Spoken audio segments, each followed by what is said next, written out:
So guys, what if Naruto was Ophis x Jeanne Harem in high school movie?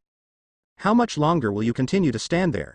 A normally bland and monotonous voice inquired, which held a dash of irritation. Her face was unreadable to most, but not to him, never him. He had known her for over 1,000 years, and yet for the life of him, he couldn't comprehend why she had chosen this form. To hear her almost dead voice from a childlike appearance was a tad frightening to him. They made sure to remain out of sight to everyone, even the supernatural. It wouldn't benefit them in the slightest if someone glanced to the sky and saw a man and a little girl floating in the sky without any kind of assistance. This world functioned better if people believed the supernatural was just myths and folklore, used to get children to behave and eat their veggies. The owner of the monotone voice was a little girl with waist-long black hair, black eyes with reptilian slitted pupils and elven-tipped ears. Her attire consisted of a black shirt with a blue X over her upper chest around, a matching colored skirt and a bright pink jacket. She was wearing black knee-length socks with turquoise blue hearts climbing up the right side. On her skirt were 2 hollowed-out hearts with a little golden ribbon design underneath. I thought you longed for silence. Could you be becoming human like the rest of us, Ophis? A youthful voice teased out, sounding like he took some joy in asking that. Don't be foolish, Naruto. Ophis countered back. Her tone showed a bit more irritation. Naruto didn't let it get to him and just smiled softly ahead.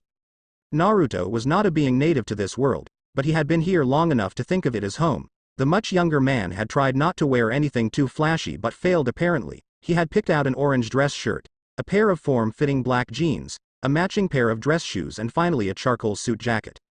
The two were stationed above Kuoh, a small town in Japan that was soon going to become a hotspot for future supernatural activity.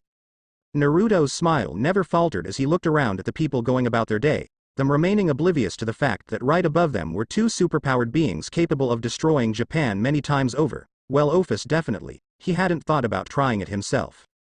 The reason they were here, or more so Naruto, Ophis had just tagged along because she was disinterested in being alone for the moment. The youthful-looking shapeshifter followed his gaze and found his target almost straight away.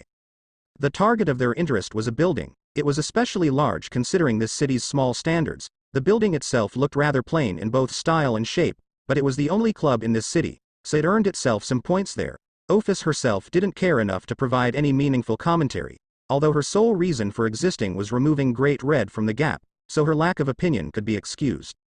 While lackluster in appearance, it had something to help it stand out: a giant leaf with the symbol of Konoha, hollowed out in its center, underneath it in big bold letters. Konohagakure. The longer the pair stared, the more nervous Naruto felt. He took a risk and tilted his head in the direction of his companion, smiling sheepishly when he caught her deadpanned expression. Konoha? Really? Her voice made him even more nervous. I'll admit I couldn't think of anything else. Alright. Naruto sighed softly to himself, his smile forgotten. I just needed something to remind me of home, especially after all these centuries. That set her expression back to neutral. She could understand missing one's home.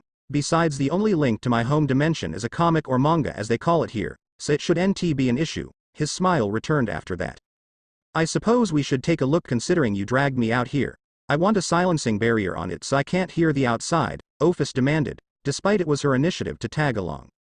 So demanding, Naruto sang, extending his senses and luckily enough finding the building empty. Clicking his fingers, their eyes picked up a very faint blue glow. Let us go. He cheered before vanishing in a flash of yellow, a purple one following directly after. The very moment the 2 overpowered being reappeared, a different sort of mood had been set, mainly for Naruto. He had always been open about his mood, his expression giving it primarily away, and even now was no different. He looked excited to see the fruits of his people's labor. A fine job had been done in his experience. He almost felt at home. Ophis just looked around with a blank expression, except for the faintest of glimmers shining in her eyes. If Naruto was being honest, he hadn't a clue with how to run a nightclub. Then again, how hard could it be? This was not a venture for profit, already having amassed enough to buy a country if need be. When you lived as long as he had, then money didn't hold any value to him, so it didn't matter if the business made anything. Win or lose, it still served its purpose as a front for their stay in Kuoh. Tables shaped like leaves. Ophis spoke out loud with a cute tilt of her head, floating over to one of them before lowering herself onto it, giving it a gentle tap with her foot, minding her strength as to not break it in half. The name translates to village hidden in the leaves, so leaves are kind of a focal point of the establishment, Naruto explained with a shrug before walking over to Ophis, picking her up by her jacket and setting her on his shoulder, before proceeding to give her a tour of the place.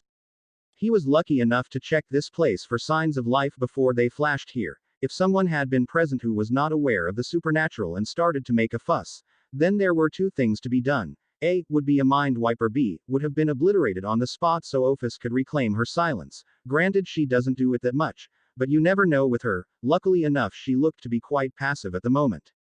When you would walk through the entrance, it would be as follow. The bar would be located on the right-hand side of the ground floor with a VIP section situated above. Accessible by a staircase, it was through the VIP section as how you would get to the manager station for whoever was in charge for the night, mainly himself. On the ground floor directly opposite the bar on the other side of the room were the booths with leaf-shaped tables. The booths were black leather with seals inscribed into them for self-cleaning at the end of the night. You could fit between 6 to 8 people per booth. The entire left side looked to be filled with them. In between the bar and the booths, the dance floor, big enough to fit around 50 to 100 people. The lights situated around appeared to angle more light towards the dance floor as that should be the busiest area for the night. In front, on a slightly elevated stage was a DJ booth. Bathrooms were located to the right of the DJ booth. Naruto toyed with the idea of having 2 different sets of bouncers, one for humans and the other for supernatural. In the end, he decided to employ his people for both. Even though he didn't have any idea what he was doing, he still wanted this place to be a respectable establishment. He knew to keep a closer eye on the supernatural side. They were bound to be trickier. If there was one area he needed, it was an area for adults to have a smoke. Most of them smoked, especially when they had some alcohol in their system. If he couldn't provide that, then no point in even opening. Speaking of the opening, he was going to have to find a way to advertise the debut for the joint. That was not something he was knowledgeable about. He had no shame in admitting that, but he knew people who were more experienced in that field than him. He had an idea for some free publicity, but he would need to make sure the booze was kept far away, as the age to enter a bar in Japan was 20 or over. Most publicity is good, and it could serve to build a bridge with the devils, something he hadn't had for a long time. He needed them close to see if they kept their end of the bargain, or if they played him for a fool. If they didn't fulfill their end of the deal, then there was going to be hell to pay. No pun intended. He seriously hoped that hadn't played him for a fool. Humanity had suffered enough under their guidance. Curse his bleeding heart, sometimes wanting to see the best held you back. By the time Naruto had shown Ophis around, the little dragon had not kept quiet. When she had a question or wanted to know something, she would point and ask. It delighted him in truth. It was nice to see her take any form of interest in something other than Great Red. Mostly everything feared her, was extremely wary of Ophis and her power. And whilst he had some reservations about engaging her in combat, one thing was clear: Ophis was naive, but it was that sort of innocence about her that made him want to protect her, cherish her, and how she could remain so innocent in this sinful world. Just as the tour was coming to its conclusion, another presence entered the premises. Scanning the signature for a second, Naruto quickly turned around with Ophis on his shoulder, offering a warm and welcoming smile, an action that was returned. A rather youthful-looking young woman, with long vibrant brown hair. A high ponytail that extended down to her waist. Her build was fairly short and slim. But that didn't cut any corners regarding her beauty, nor did it make her look weak. At most, she looked very athletic. Her strikingly hazel-colored orbs locked onto his form almost instantly. Her smile rose a touch. The black mock neck solid tank top looked great on her as it highlighted her assets were looked to be a solid C-cup, a pair of matching colored skinny jeans that drew enough attention to her thighs, and finally some boots to complete the outfit. The mysterious woman looked to be unable to contain herself anymore. Closing the distance faster than should have been possible, she leapt and easily encircled her arms around his neck with her legs wrapping around his waist as if he was a giant teddy bear. Whilst many would view this as an overly affectionate lover reuniting with their significant other, Serafall being a known person for being overly affectionate toward her sister, Naruto's relationship to the woman being more father in nature, she was just excitable. In her bout of excitement, he had forgotten about Ophis. Glancing to his shoulder to see she had vacated her spot, looking up he saw her hovering a few inches about him, her expression displaying an almost minuscule frown aimed at the girl.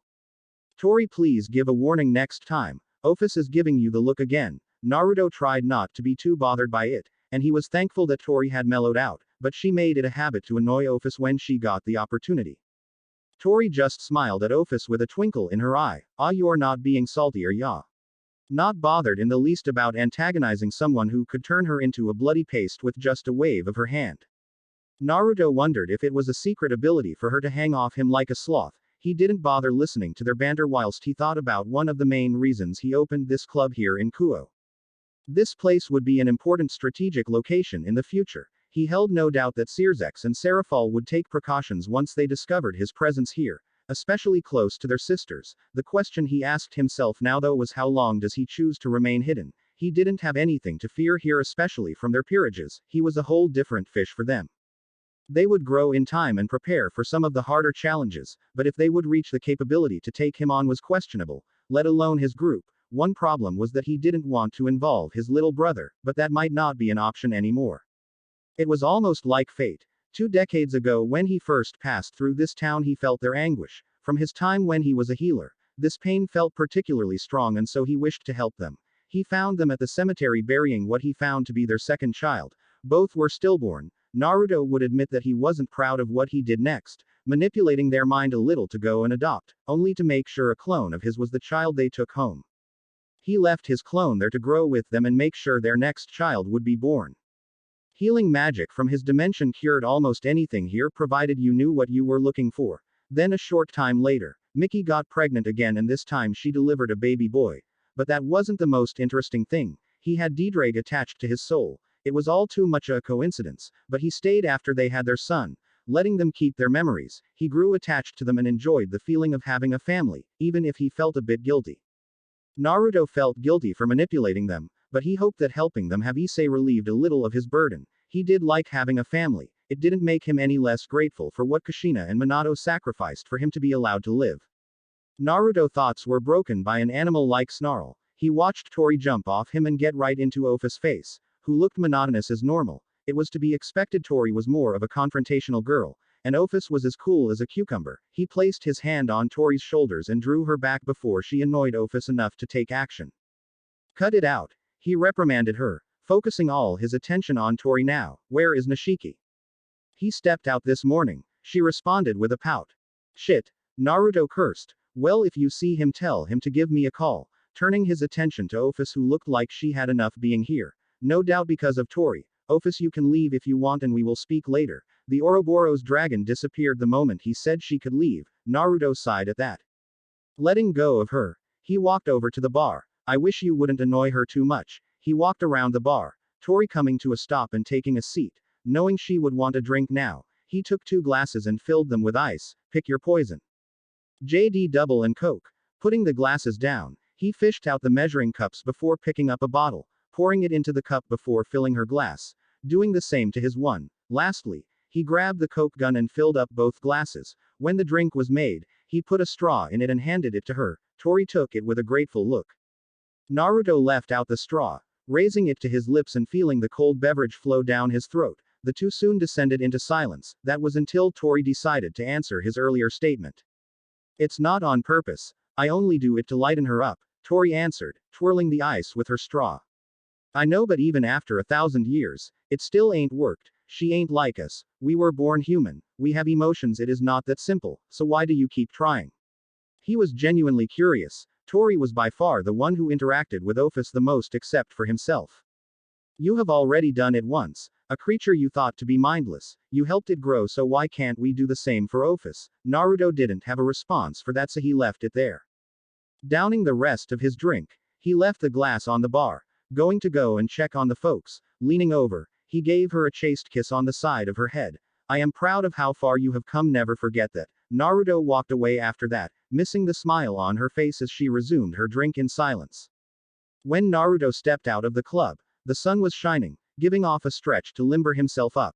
Not noticing his shirt rose a little, giving off a free show to some of the women who were close by. He smiled and waved at them as they blushed a little. The ones that had partners blushed while their male counterparts glared at him. He paid them no mind and started walking toward the Hyoudous. As he started to walk, he realized his adopted kids would be coming home tonight. He would need to make sure they wouldn't be detected, or that could pose an issue that he wished to avoid until later on. Sona would be cautious and message her sister, whilst Rias would most likely try to get one of them into her peerage, especially with her upcoming engagement. He hoped Serafall and Serafall had kept their promise to get their race to treat humanity better. It had been the one thing he asked of them. Humanity needed someone to guide it, and if they couldn't, then he would. War would follow, and whilst the old version of him wouldn't be able to stomach it, the current him of today knew it was needed. Change without conflict was impossible, and if they wanted a show of force, then they would get one. The Hyoudou residence was small, but it gave off the feeling of a proper family home. That was how Naruto felt as he stood outside the gate staring at it. He briefly wondered if Kushina and Minato would have provided a home with this feeling, had they lived. No point in spending any more time dallying. Opening the gate, he felt a smile creep on his features, walking down the small pathway. When he got to the door, he gave it a solid knock, and luckily enough, he didn't have to wait long. The door swung open. Standing there was a typical middle-aged woman. Naruto hoped she would remember him. It was a silly thought, but he had been gone for a few years. The main thing that he had changed was his clothes. Everything else pretty much looked the same. He might have grown a bit as well. Can I help? Why? Trailing off. Her eyes widened. A good sign. He prayed it was Naruto-kun. Yeah, she remembered him. Her voice was shaky. Naruto smiled at her, giving her the confirmation she needed. Like with Tori, Mickey surged forward and hugged him in a more subdued manner, easily catching her, wrapping her in a warm hug. Their height difference was apparent now. Resting his cheek on her head, Naruto gave her a squeeze as both their eyes grew watery. The guilt he felt earlier on his journey over him returned with vengeance. He compared this reunion to the one he could have had with Kushina after his training trip with Jiraiya. The love of a mother was truly a powerful thing, and he wished he could have had time to experience it with his parents from his former dimension, but he wasn't afforded that option, hence why he basked in a mother's love now, squeezing her again to show he missed her as well. Honey, what's wrong? Hearing the voice of his adopted father, raising my head, I shot him a smile. He still looked the same as he did before I left, same office attire, same glasses and a paper underneath his arm. The moment he spotted me, he dropped the paper and repeated Mika's action. Hi Dad. I smiled. The elder man flashed a grin at his adopted son. I saw his eyes growing misty but refrained from pointing it out. Male pride and shit. The moment was perfect, except for where was little bro? Where's Issei? I inquired. He should be on his way home from school. You should have seen him when he got his acceptance letter to Kuoh Academy, Mom said with a proud look. We all knew Issei was perverted, so that must have been like early Christmas for him. Well, a pervert wasn't as bad as to what he could have become. Enough of that though, let us go inside. Mickey quickly intervened, practically dragging Naruto into the house. Crossing through the threshold, Naruto instantly felt his years of absence wash away. The house still looked mostly the same. There were a few more pictures scattered around though. Taking off his shoes, he put them down by the door. Walking through the house as his clone had done 1,000 times, he plopped down on the sofa. Okay, now would come the what were you doing? How have you been? Luckily enough, he had a plan for all that. I hope tea is all right? Mickey called out from the kitchen. That sounds perfect, Naruto answered, smiling again when he saw how chipper she was, an extra spring in her step, remaining silent when she poured some of the tea and put it in front of him, adding a little bit of sugar, and giving it a quick stir. Naruto brought the piping hot cup to his lips, giving it a blow before having a sip. Now he might be biased, but that was heavenly, and he had tea in heaven before. Delicious, thank you. So how was it? Did you eat properly? Were you safe? Did you keep everything clean? Mickey instantly fired out. Naruto chuckled as that was how it was when Kushina was explaining the man in the mask or later turned out to be Obito. He knew that Mickey and Kushina would have been fast friends if they had the chance to meet. Naruto noticed Goru had returned as well, having changed from his work clothes into something more casual and comfortable. To answer everything, yes, I have been fairly well. I was lucky enough to win the lottery when I was moving around, so money was no issue. That was the fabricated story. Easy enough to believe as some people don't like advertising their winnings, it makes them an easy target for criminals. I opened a club here now, he threw that out there as well. Like a nightclub? Mickey inquired. Yeah, mainly. I might have it open as a normal bar during the day, not too sure yet. I did invest a pretty penny into it. Gives me something to do as I stick around for a little bit. Naruto informed, much to the joy of his parents. That is good to hear. Anything else happened? Mickey asked, taking a sip of her tea.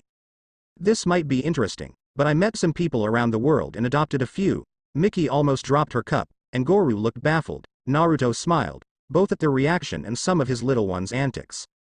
Oh, my, father experience already, Mickey sang before a mischievous glint entered her eyes. Is there a woman on the scene?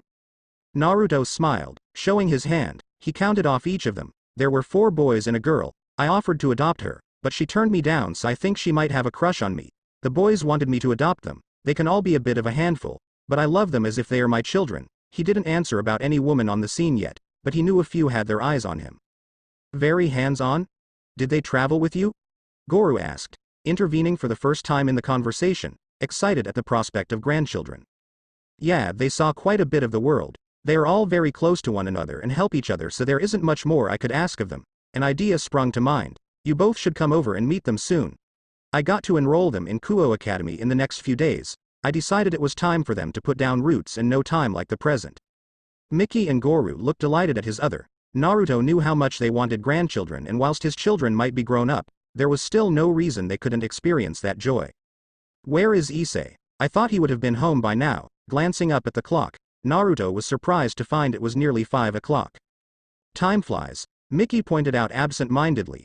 Issei has been busy with this new club he joined. That instantly drew Naruto's interest. Club? Yeah. The Occult Research Club, as he called it. That froze the blood in his veins. Rias owned that. He would need to see Issei very soon, tomorrow at the earliest. Sorry, we know how happy he would have been to see you. Mickey apologized with a grim look. Waving it off, Naruto smiled reassuringly, even if he didn't feel it. It's fine, I'll stop by his school tomorrow. I want to organize something for my club, so I was going to pop around there and see if I could get any volunteers. Naruto spoke out. It's fine honestly, but we will need to have dinner, all of us. I know my children are dying to meet their grandparents. Naruto got to his feet. His parents stood up with him and walked him to the door, embracing them both one more time. He hugged his mother for a moment longer. I love you both, Naruto said with a smile targeted at them. We both love you too, they warmly returned. Naruto gave one last smile followed by a wave before leaving. Walking down the pavement, when he was out of sight, his smile instantly vanished and his eyes narrowed. Issei being a part of the orc was troubling, then that must mean he is a devil. If that was true, then there must be a reason he was reincarnated, and Diedrich could not be entirely the reason. The lack of a draconic aura surrounding the house gave that impression. He would need to question him tomorrow, and then explain how he knew of the supernatural. Oh joy, he wasn't going to explain everything. That would be too much pressure, especially when he was questioned by Rias. Best to give enough, but only that. He would put some protection on the house, make sure Mickey and Gorou were safe. Only back a few hours and things were already getting spicy. He hoped things didn't go out of control too quickly, or else the Chaos Brigade would become known sooner than he wanted. Ophis might be naive enough to believe her power would keep them compliant, but he knew otherwise. They would lie to her and she would believe them. Only his group and the hero faction were loyal, and that was too mainly himself. Ophis truly only had him. He dreaded to imagine what it would be like without his intervention. His group worked tirelessly, setting up for the worst-case scenario, and Naruto appreciated everything they gave because it came from them. Naruto stopped for a moment when he thought about the hero faction. He wasn't blind, even they had their darkness that couldn't be expunged. He tried, and for the moment he had failed, but he guided it away from innocence, for the time being. A shiver ran down his spine when he thought about the chaos gods' treasures could inflict. Naruto was truly lucky to have met them first. He didn't want to kill his children, and he would fight to keep them from falling too much into the darkness, but if it was a last resort, then he would do what he must. With enough of those self-deprecating thoughts out the way, he disappeared in a flash of gold, briefly illuminating the dark pathway. The moment Naruto reappeared, his face retaining a grim expression, even though he had only been in Kuoh for not even a day, and yet already everything had soured. Oh, joy, the area, the former ninja, flashed too, was a stark comparison to his current mood.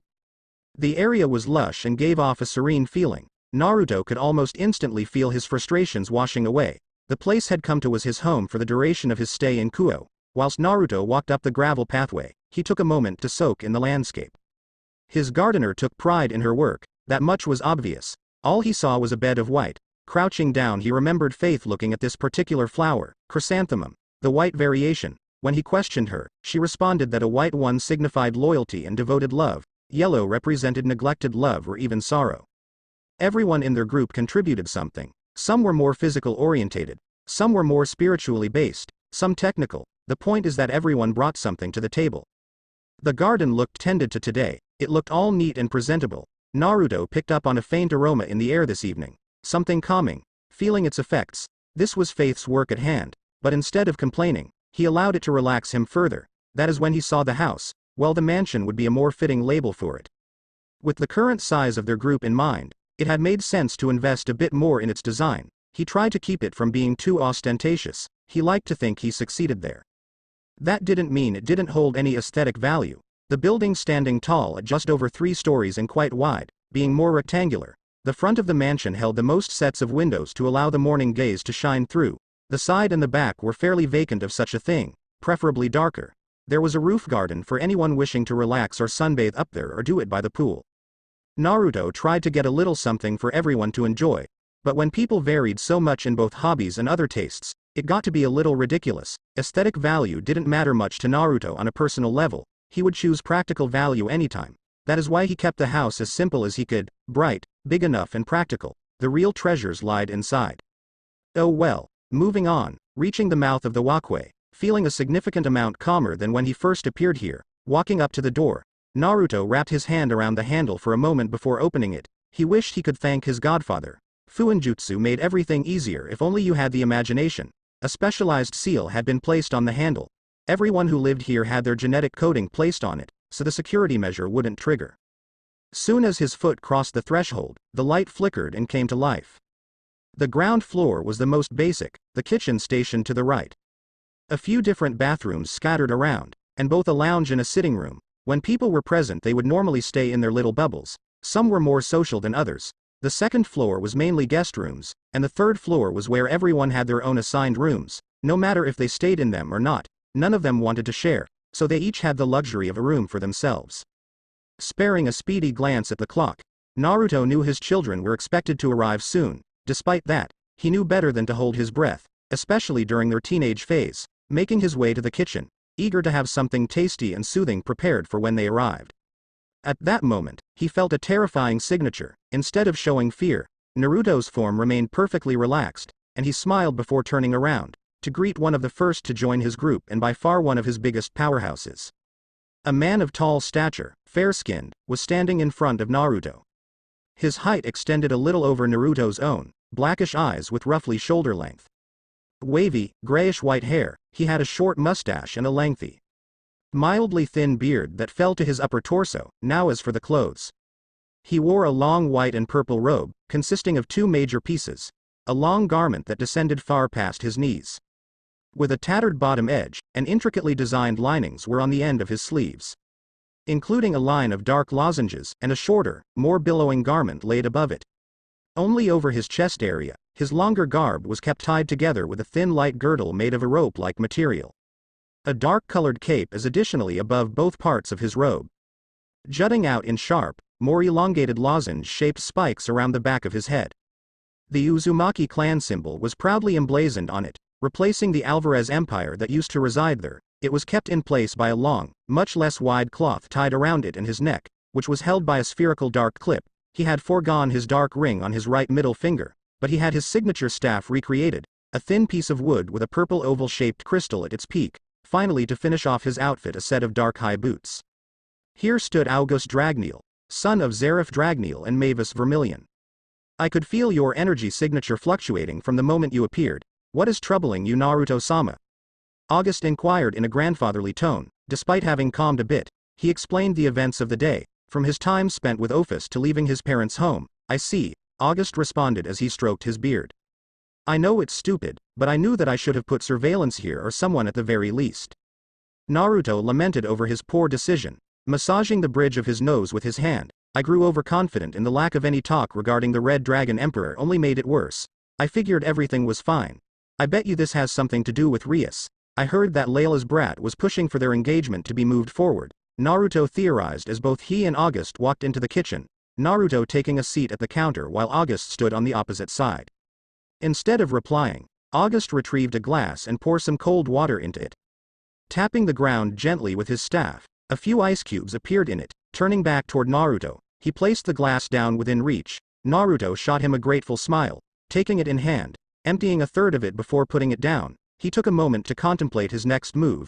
If Issei had been reincarnated into a devil, Rias must have seduced him or allowed him to be killed. If the latter proven to be true, then that wouldn't help his feelings regarding her faction. August? Naruto asked, breaking the silence in the room. Yes, Naruto-sama. The aged wizard dutifully responded. If I took a stand against the corruption of the supernatural world, would you still stand by me? Naruto asked. Everyone involved in his group had become something of a surrogate family to him, standing tall beside him through thick and thin. Even after this, he still had a little voice in the back of his mind, saying how there was a limit to what could be asked. August had been a steadfast supporter to both him and everyone else. Naruto valued his opinion above most. He needed to hear what the wizard would say, if only to confirm he would be traveling the right path. August could feel this would be a turning point for his leader. He knew that true change, especially in this world, would take a lot of blood to be shed. Innocents would be involved by either them or their enemies. He had not been afraid to shed a little blood when he helped form his father's empire. He could still picture that day so long ago, passing through the dark, all cold and alone, until he felt them, two creatures of immense power. Naruto floated before him with Ophis, seeking his help for a better tomorrow. If they were able to pass through the nothingness, then they could have easily forced his loyalty and servitude, but they hadn't. Naruto had only asked for one thing, to be unprejudiced, and look with an open mind and not let his past dictate his decision. It hadn't taken long to see who he was. Naruto treasured humanity more than anything. He loved everyone. He tended to the elderly, played with the children, gave an ear to anyone who needed it. He took on the mantle of humanity's guardian, to protect their future and continue their survival. He followed Seraph, even with his curse, even if his father never knew he had a son. Naruto had never tried to be a father figure to him, but Naruto did fill the role of a son, needing guidance in difficult times. Back when they first met, Naruto had never taken a life, being that dedicated to the preservation of life. Everyone had only heard tales of rumors of Naruto's time during the Great War. That had taken place before their group assembled. It was the Devil Civil War that had him clenching his staff tight enough for it to creak under the pressure. Something terrible must have happened because the light in his leader had dimmed and he was willing to take a life when he returned to them. August had known only two people who could have such knowledge. Irene or Ophis. Both would never tell a soul. Ophis is obvious. Naruto being her first friend. Irene was surprising though. That is a whole different thing though. If there was something August knew for sure, there was a darkness that had been born in his leader from the Civil War. He prayed they would never have to experience a traitor in their group. He feared for Naruto's psyche. Adopting his children had been helpful with keeping that darkness at bay, but they had their own to keep in check. There was something seriously wrong with this world. It just kept piling and piling. Issue after issue, and Naruto shouldered it all. So yeah, despite everything that would and could happen, August believed Naruto was worth following. Stealing himself, he prepared to give his answer. Looking the blonde dead in the eye, I swear here and now that I will stand by you. So would the entirety of the Regeneratorem, but now was not the best time to take a stand against them. The Chaos Brigade cannot remain in the darkness for much longer. Certain people are becoming restless with the lack of progress in their ambition. August paused for his words to settle in. It might be a childish thought, but they might come to their senses and realize their folly. If they do not and you deem no redemption available for them, you know that some of our people would be delighted in the opportunity to take the fight to them. Irene was one of the most vocal in favor of violence. August finished with a grumble. A genuine smile came across his features. Getting to his feet, Naruto rested an arm over August's shoulders despite the slight height difference. The aged wizard returned the affection with a grandfatherly smile. After a moment of silent gratitude, Naruto returned to his seat and took another sip of water. Then something came to mind. Do you have an idea where Irene is? I couldn't sense her signature on the premises. August clicked his tongue in annoyance. I fear she is most likely soaking in the hot springs. You know exactly how she is now, he responded with a rare roll of his blackish eyes. Come now. Since she got her humanity restored, she is enjoying everything she missed. Naruto defended her whilst scratching his cheek. A faint dust of pink colored his normally tanned cheek, remembering a time when he came to check on her during her time spent soaking. Yes, losing something for 400 years, then spending over 1,000 attempting to reacquire it, August countered with sarcasm. Yet when someone annoys her, she'll go all dragon on them. Doesn't seem like she has changed much. Despite the negativity of his comment, he did chuckle good-naturedly at the end.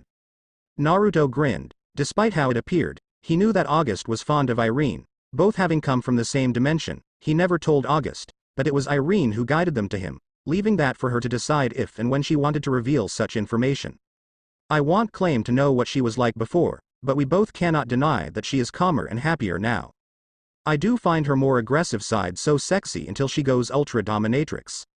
Still hot, but she can be a very creative girl when she puts her mind to something. He remarked with a knowing grin. If Irene could hear him speak of their occasional activities, then she would rip him a new one before taking them to the bedroom to calm her down. Their relationship had originally started as comrades but then evolved into occasional lovers. That is how he found out about her sadomasochistic fetish. With a body like that having her so submissive, he struggled to word it correctly, although he made sure to switch up who had control. August looked like he swallowed a lemon, but before he could form any words, a bright light erupted from the entrance war. Naruto's eyes narrowed for a moment before they brightened tremendously. Oto-sama? A soft and shy voice came from the direction of the light. Naruto downed the remains of his glass before getting to his feet and moving swiftly to greet his children. Entering the next room after only a moment, he saw all 5 of them standing there, looking a little scuffled but otherwise all a-okay. Despite not seeing them for a short amount of time, Naruto instantly spotted the one who called out to him earlier, scooping him in his arms for a bone-crushing hug. Wah. Faux tears trailing down his face.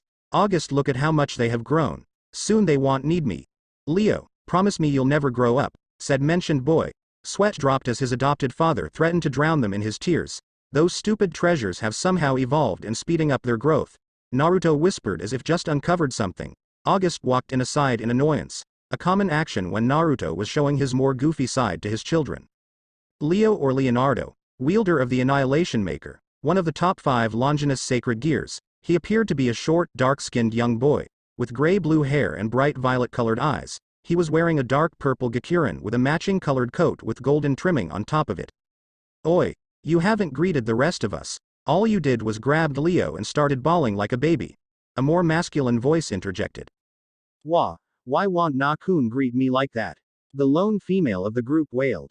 Back not even 5 minutes and I already want to leave, a very smooth voice spoke out, being careful not to poke anything with his signature spear resting on his shoulder. Oi. Sao, stop being so broody. Don't think just because you have that toothpick you're immune to my punishment or ill-call Irene. We both know she would love that. Naruto responded to the leader of the hero faction, taking joy in the ashen look that came over his face.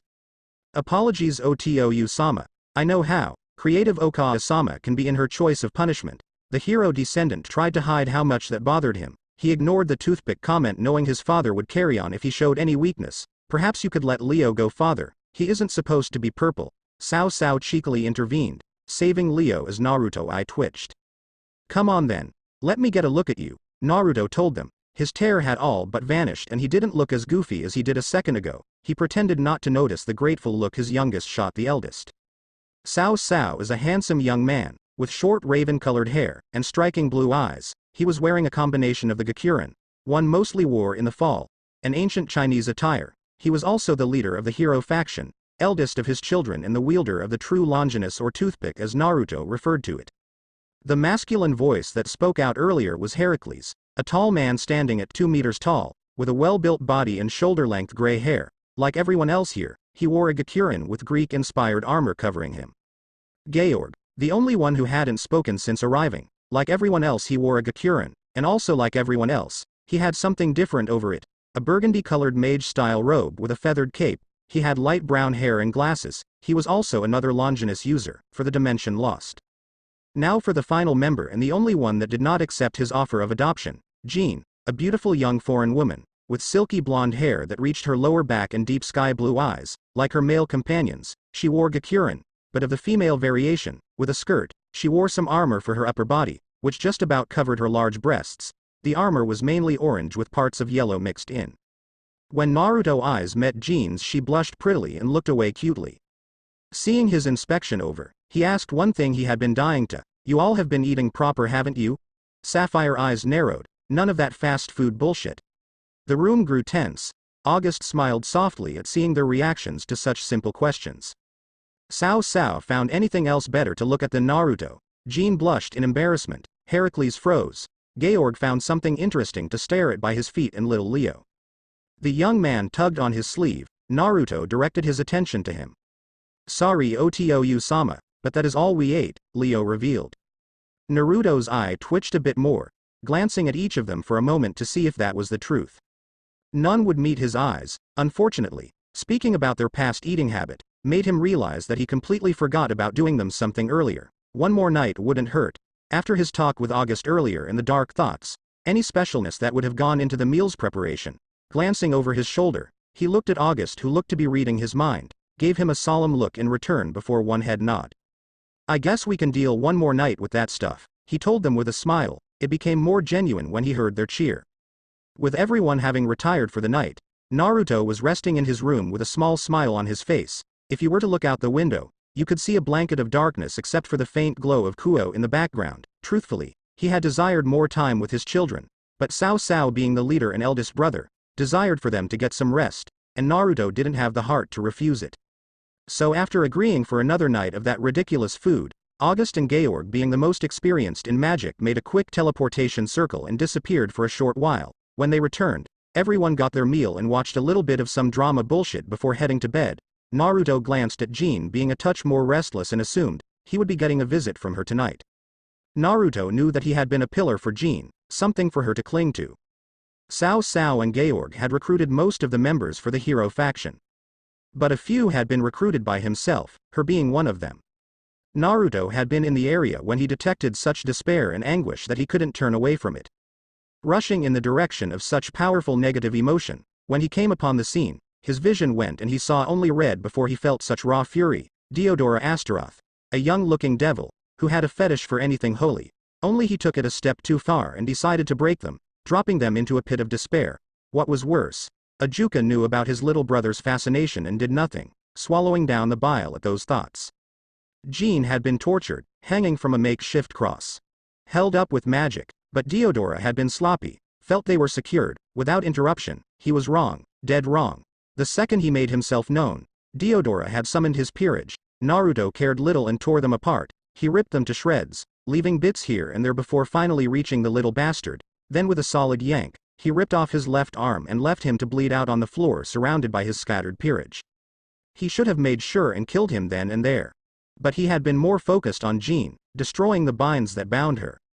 He cradled her in his arms as he healed her the best he could, seeing a flash of light from behind him. When he turned his head around he saw Deodora had been teleported away. He guessed by someone else because he left his arm behind. When he was left alone with the girl, healing her as best he could, he did pass a glance around at the corpses. He didn't feel pity at that moment, but after he learned the truth of Deodora's fascination with holy things, he did give a silent apology to them. Leaving that sick area, he brought Jeanne somewhere he knew she would be safe. His healing had definitely raised her chances of survival.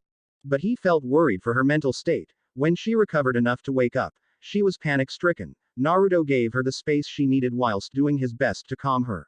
After she was comfortable enough, she confided in him the full story. Deodora was too arrogant and disclosed everything he was going to do to her, and everything he did to every member that served him in his peerage. Naruto swore right then and there that he would finish him off for definite the next time he saw him. Though to his surprise, Jeanne told him that she would be the one to put down the filthy devil. Even going as far as to swear herself to him, he accepted her request but denied her swearing herself to him.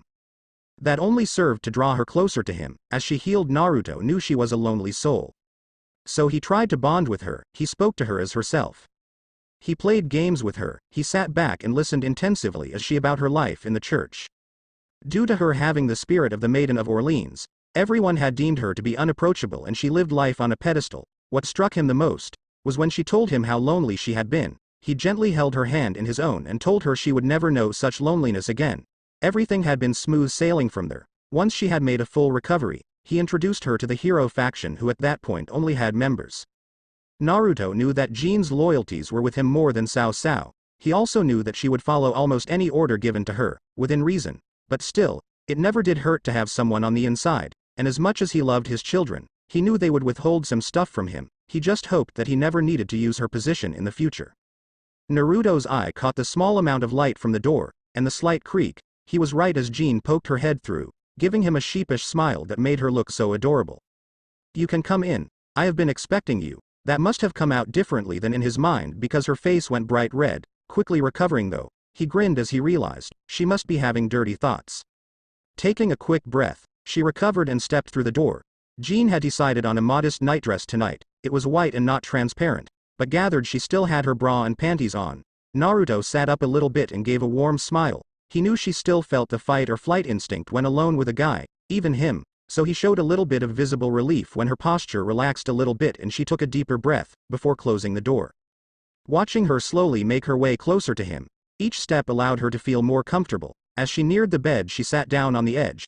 Jeanne looked around the room to see if anything had changed since the last time she was here. Naruto by far had the most Spartan room out of everyone. Except maybe Alma.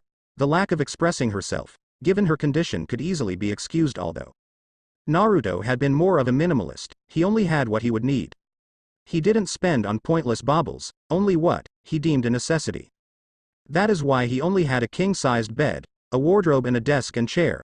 Oh yeah, he also had orange bedsheets. She remembered the one time she playfully mocked him for them. He laughed it off and blamed that on his parents. He told her a bit about them, how his mother had red hair and his father had yellow. She would never admit it for fear of dying of embarrassment, but his love of orange is what inspired her battle armor's primary color to be just that. Eventually, her sky blue locked onto his sapphire. "Hey," she greeted with a sweet smile and a small amount of nervousness.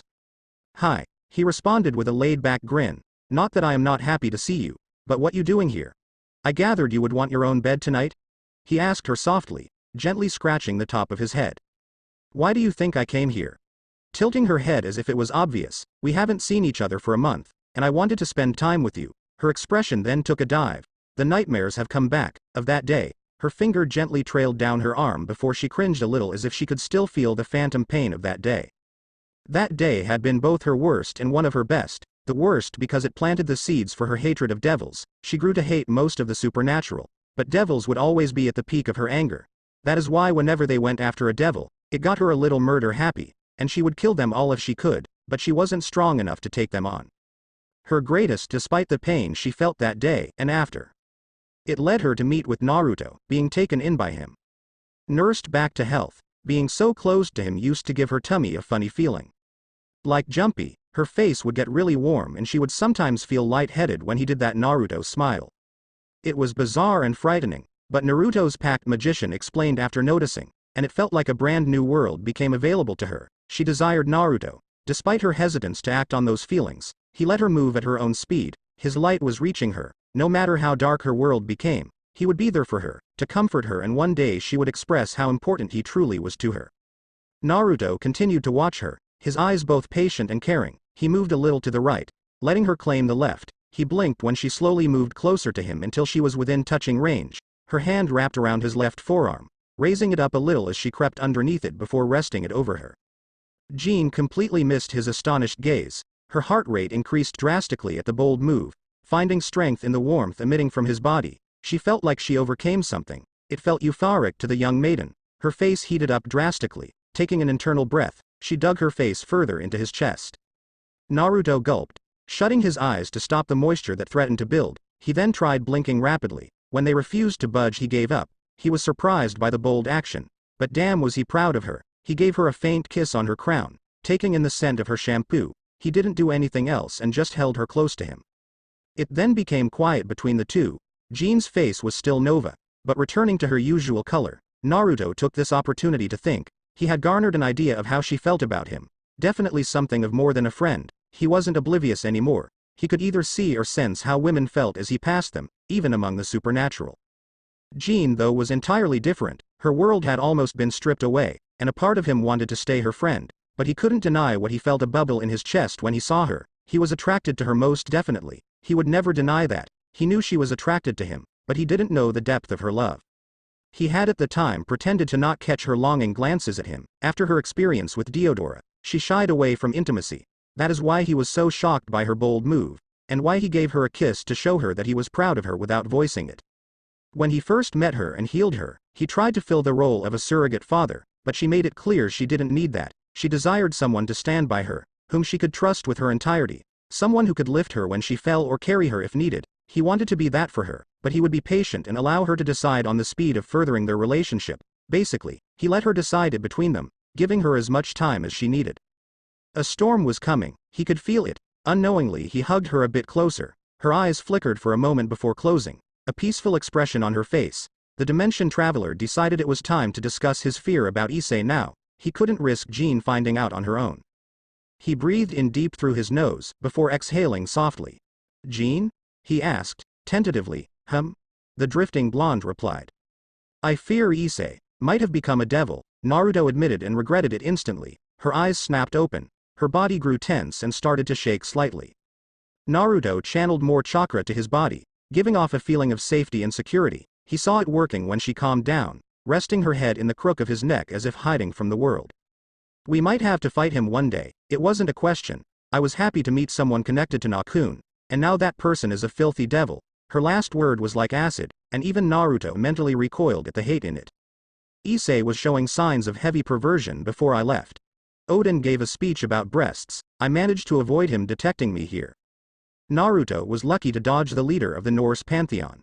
Not out of fear. Even if the old man threw everything he had at him, he would still triumph in the end. Odin did have more experience. Whilst he had raw power and experience with his equipment, That means either he was seduced or killed and reincarnated. Narrowing his eyes, his expression darkening. I know they will use him against us, and with the boosted gear he could be a threat.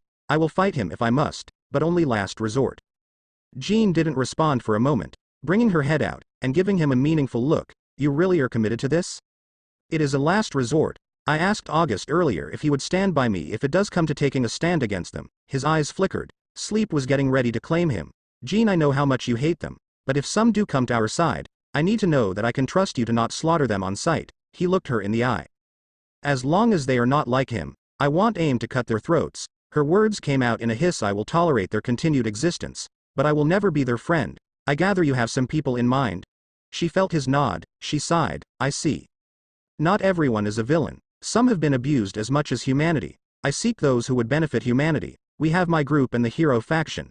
There are some who will help humanity. Those who would stand against us must be crushed.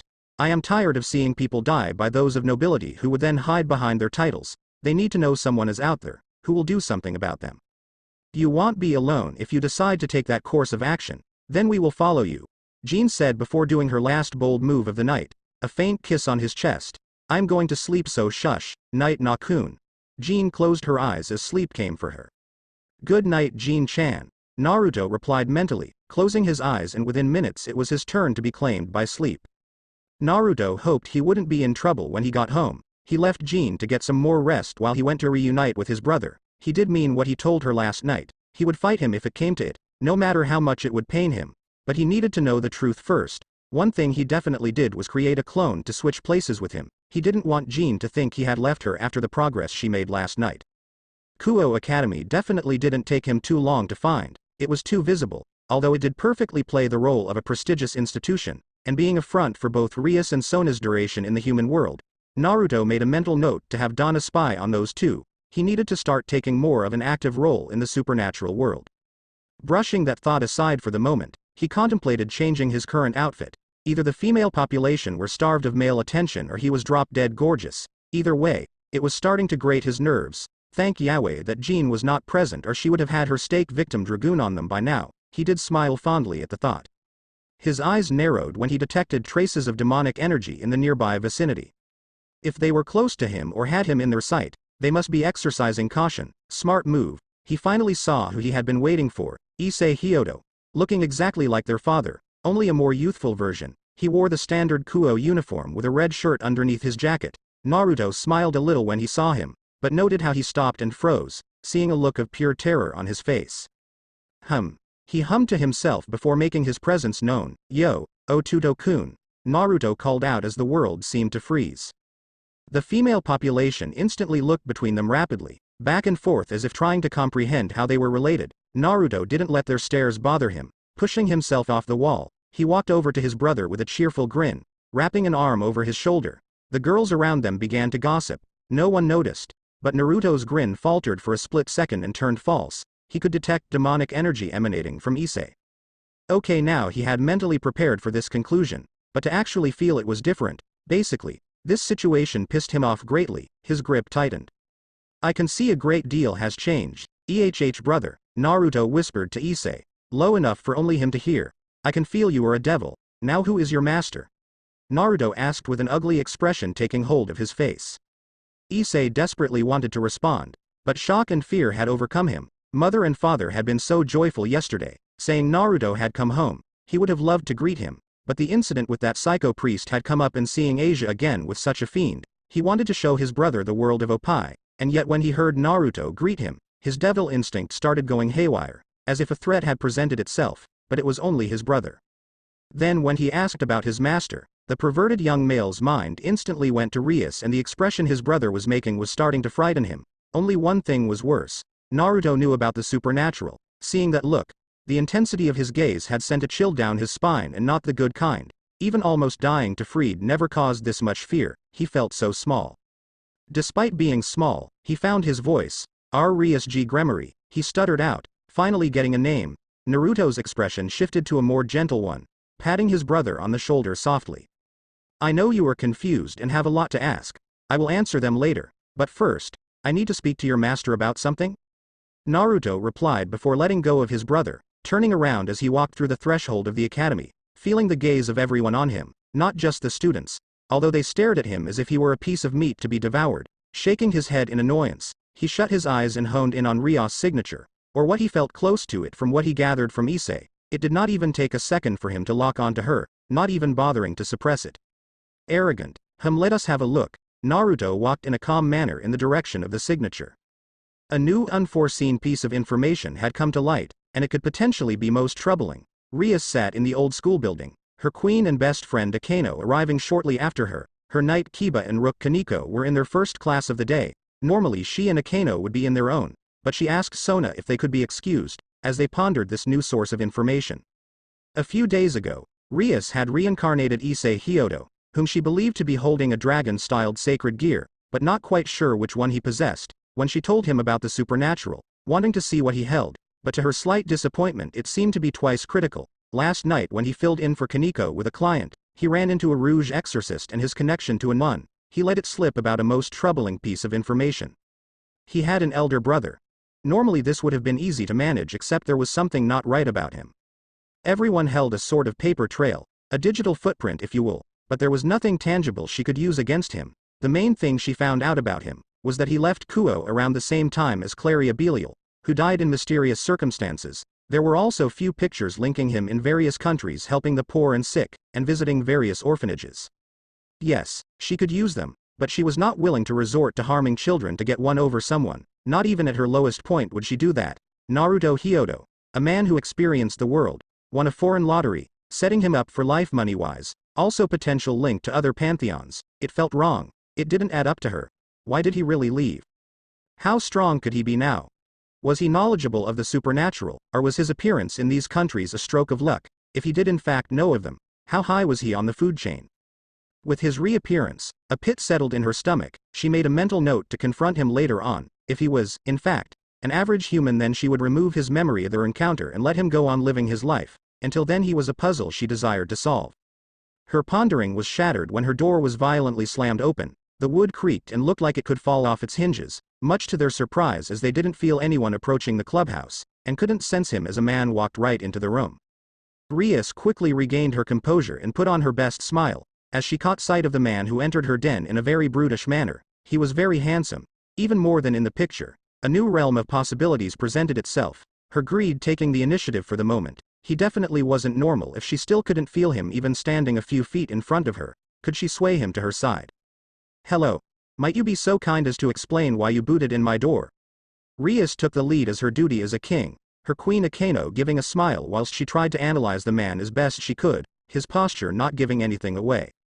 Naruto looked at her for a moment, before deciding against answering her at this moment. Walking a bit further in, he sat on the sofa and wiggled around a little until he got comfortable. Then he gave her a haughty smirk. Well, my hand wouldn't budge, so naturally my foot had to suffice. He glanced over his shoulder at the door before returning to her. As you can see, it did the job. Naruto internally felt ill, but he chose to play the arrogant hombre for the time being. So you gotta be the master of my baby bro. Gotta say, except looking like Searsex, you don't emit the same presence as he does. That got both their attention, Rios deciding to let the issue about the door slide for now. Rios looked him upon and down in an arrogant manner as if she believed herself to be superior to him. Naruto's eye twitched at the blatant display. That sort of arrogance could get you killed one day. He idly wondered though if he was quick with this shit, could he make it back home to cuddle with Jeanne providing she was still in bed? I am guessing you to be Issei elder brother? Rios asked. Naruto wondered if she ignored what he said to piss him off. Yeah, she probably did actually. Wanting to be a good sport, Naruto smirked. Let her believe she can control this dance, so you're aware of our world. It wasn't a question. And I guess me mentioning master was just a kink? Course I am aware of the supernatural. I have met many people from our world. Some I've despised and those I despise I put down. Granted, I have developed an awfully low tolerance for those who like to treat humanity as if it was a toy. The smile he sent her way had the pit in her stomach growing larger. Like for example letting an innocent die and forcing them into servitude. You know what I mean, Rios? You mind if I call you Rios? I feel like we know each other enough now. The heiress was losing control of this situation. Her confidence was dimming. She only knew about him for a day, but he knew more than he should about her. He knew her brother and most likely her family. He must have gathered she let his brother die to add him to her peerage. His baiting pointed in that direction. He was acting familiar with her, and what made it worse was she couldn't attack him. It sounded like he knew her brother personally. So he must be more than she believed he to be. Attacking him now had a high chance of backfiring on her. Issei, her beloved pawn, could turn on her as a result of her actions. She only wanted a quiet morning. Era. Reus, being so familiar with such a virile young man. Akaino cooed, acknowledging the fact that her king needed time to gather herself. The hybrid could see how this man had forced her on the back burner with just a few placed sentences and a few stares, regretting her decision when Naruto's sight was directed at her for a moment, and she swore his otherwise blue eyes flashed gold for a second. Her face blazed as she felt the sudden need to be submissive to him. I thought I recognized you. You're part fallen, Naruto stated bluntly, showing a lack of care as her expression soured, clicking his fingers as if trying to remember something. Shuri, no, you're her daughter Akaino. Her eyes widened as she heard her mother's name from his mouth. Damn. You're the spitting image of her. I was sorry to hear of what happened to her. Since he first entered the room, Akaino saw a genuine remorseful expression from him. How did you know my mother? Who on earth are you? Reus too was shocked. Nothing was making sense and Naruto only created more questions than answers. Akaino bit her bottom lip. Her desire of wanting to know his connection to her mother overshadowed the mention of her dirty blood. Naruto schooled his features in an instant. I am Naruto Hyoudou, a concerned elder brother, and I have met many people, shifting his attention back to Reus, getting right to the point. So you either killed my brother or you let him die. I'm guessing it is to help with your engagement. He no longer wished to play around anymore. He had given her enough of his precious time. No, course not. I simply stepped in and revived him. I wouldn't dream of pulling something so nefarious, especially with such a concerned elder brother on the scene. Reus attempted a half-truth. Do you want to know something? He asked. She nodded. You need to learn to lie better. You only learned of my existence yesterday, so quit the bullshit, he bluffed. Hoping Issei hadn't mentioned him to anyone before now, he had been playing on so little information, definitely getting Donna to make the necessary arrangements tonight. Reus' eyes darkened. Naruto didn't back down and matched her intensity for a moment, before he got to his feet. Not going to ask me to join your peerage? Naruto asked snidely. Thought you would have, especially with your engagement to Layla's brat. Naruto's smile held no warmth. That appeared to be her breaking point. How do you? Who the fuck are you really? Reus shouted, rising to her feet. In her hand was her bloodline. It went as planned. Naruto knew he had her now. His face flashed with an expression that frightened them both to their cores. Your power doesn't frighten me. It is nothing compared to your brother's. He took a confident step toward them. I know you let him die. But tell me who delivered the final blow. Tell me, or not even your brother will save you from my wraith. Naruto snarled like an animal. Some of his power bled through the seal on his jacket. He wanted a name, so he could strike them down. Reus' expression confirmed everything he believed. The bitch did allow his brother to be dragged into their world, for her own greed. Naruto knew that he would need to make his presence known to Sona before Reus would open her mouth and spread her poison. He wondered if she would be a disappointment like Reus. He prayed that she wasn't. When he closed his eyes, he could still picture them all on the battlefield, covered in so much blood and ash. It was the fallen. Akaino answered. Her normally sensual expression washed away, as an ashen look took control. Reigning in his power, his expression lightened as he blessed the hybrid with a different look now. Do you know where they are? Tell me and it'll leave? Naruto implored in a softer tone of voice. The abandoned church, Akaino whispered easily. The young man was much easier to talk to when his overbearing power wasn't pressing down on them. Naruto gave her a more gentlemanly smile, dipping his head slightly before turning around and preparing to leave. You didn't answer me. Reus hissed, her power of destruction roaring to life. Akaino looked disappointed that her friend didn't take the easy option, but held her tongue this time. You know it is only because of Akaino answering my question in a civil manner that I didn't brutally torture you. And then dispose of your body. He said it in such a casual manner that they had to take his word for it. I don't have to answer you for Jack. Your brother can't even command me. But if you wish to know more, then ask him about me, or even Graphia. Something different entered his tone as he mentioned her name. I am positive they will be more than happy to speak about me if you ask, but let me give you some free advice. Glancing over his shoulder, locking eyes with her, her expression widened. His eyes were a blazing gold with a slit down the middle. Train, and train quickly. If you want your freedom, you got to fight for it and not take the easy route. Also be a better person, or you might find someone will get annoyed with your continued existence. Not bothering anymore. He tucked his hands into his pockets and walked to the door. When he was out of sight, Reus slumped into her chair and her head fell onto the desk. Her only and most simple desire now was to crawl in bed and watch anime and forget about all this. Also throw in some ice cream. Ice cream sounded so good right about now. A moment later, her latest servant entered the room. Her desire would need to be put on hold for the time being. Reus needed some information. Anything she could get from Issei would be as valuable as gold. With a sweet smile she gestured him to come closer. Issei-kun, we need to talk. Her tone was too sweet. The future harem king started to sweat profusely as he walked closer. Akeno recovered herself. Putting her hand in front of her mouth with a quick era she watched with sadistic glee as Issei answered everything he could under Buckus' intense stare. Naruto rushed out of there, cloaking his signature again and disappeared into one of the trees away from prying eyes. He was not happy at all, and realized that he should have stayed in bed with Jeanne. Rias let Issei be killed, so she could get a hold of him, and indirectly the boosted gear. Those slutty crows were here and now it was time to exterminate them. He might bring Tori and Jeanne to assist him. Then his eyes lit up, he knew exactly who to bring. He didn't need people to know of his connection to Tori yet, and the person he had in mind had yet to have a daily presence in Kuoh yet. Jeanne's role would be a vital one. If he could convince her to go along with it, this might cost him. The main reason he wanted to bring someone wasn't because of fear. Oh god no, he only wanted the fallen who delivered the final blow. Everyone else was fair game. Maybe it was time to reassemble everyone. Get the band back together. A few of his people were scattered around the globe, and with August saying the Chaos Brigade would come to light, maybe it was time for a grand reunion of sorts.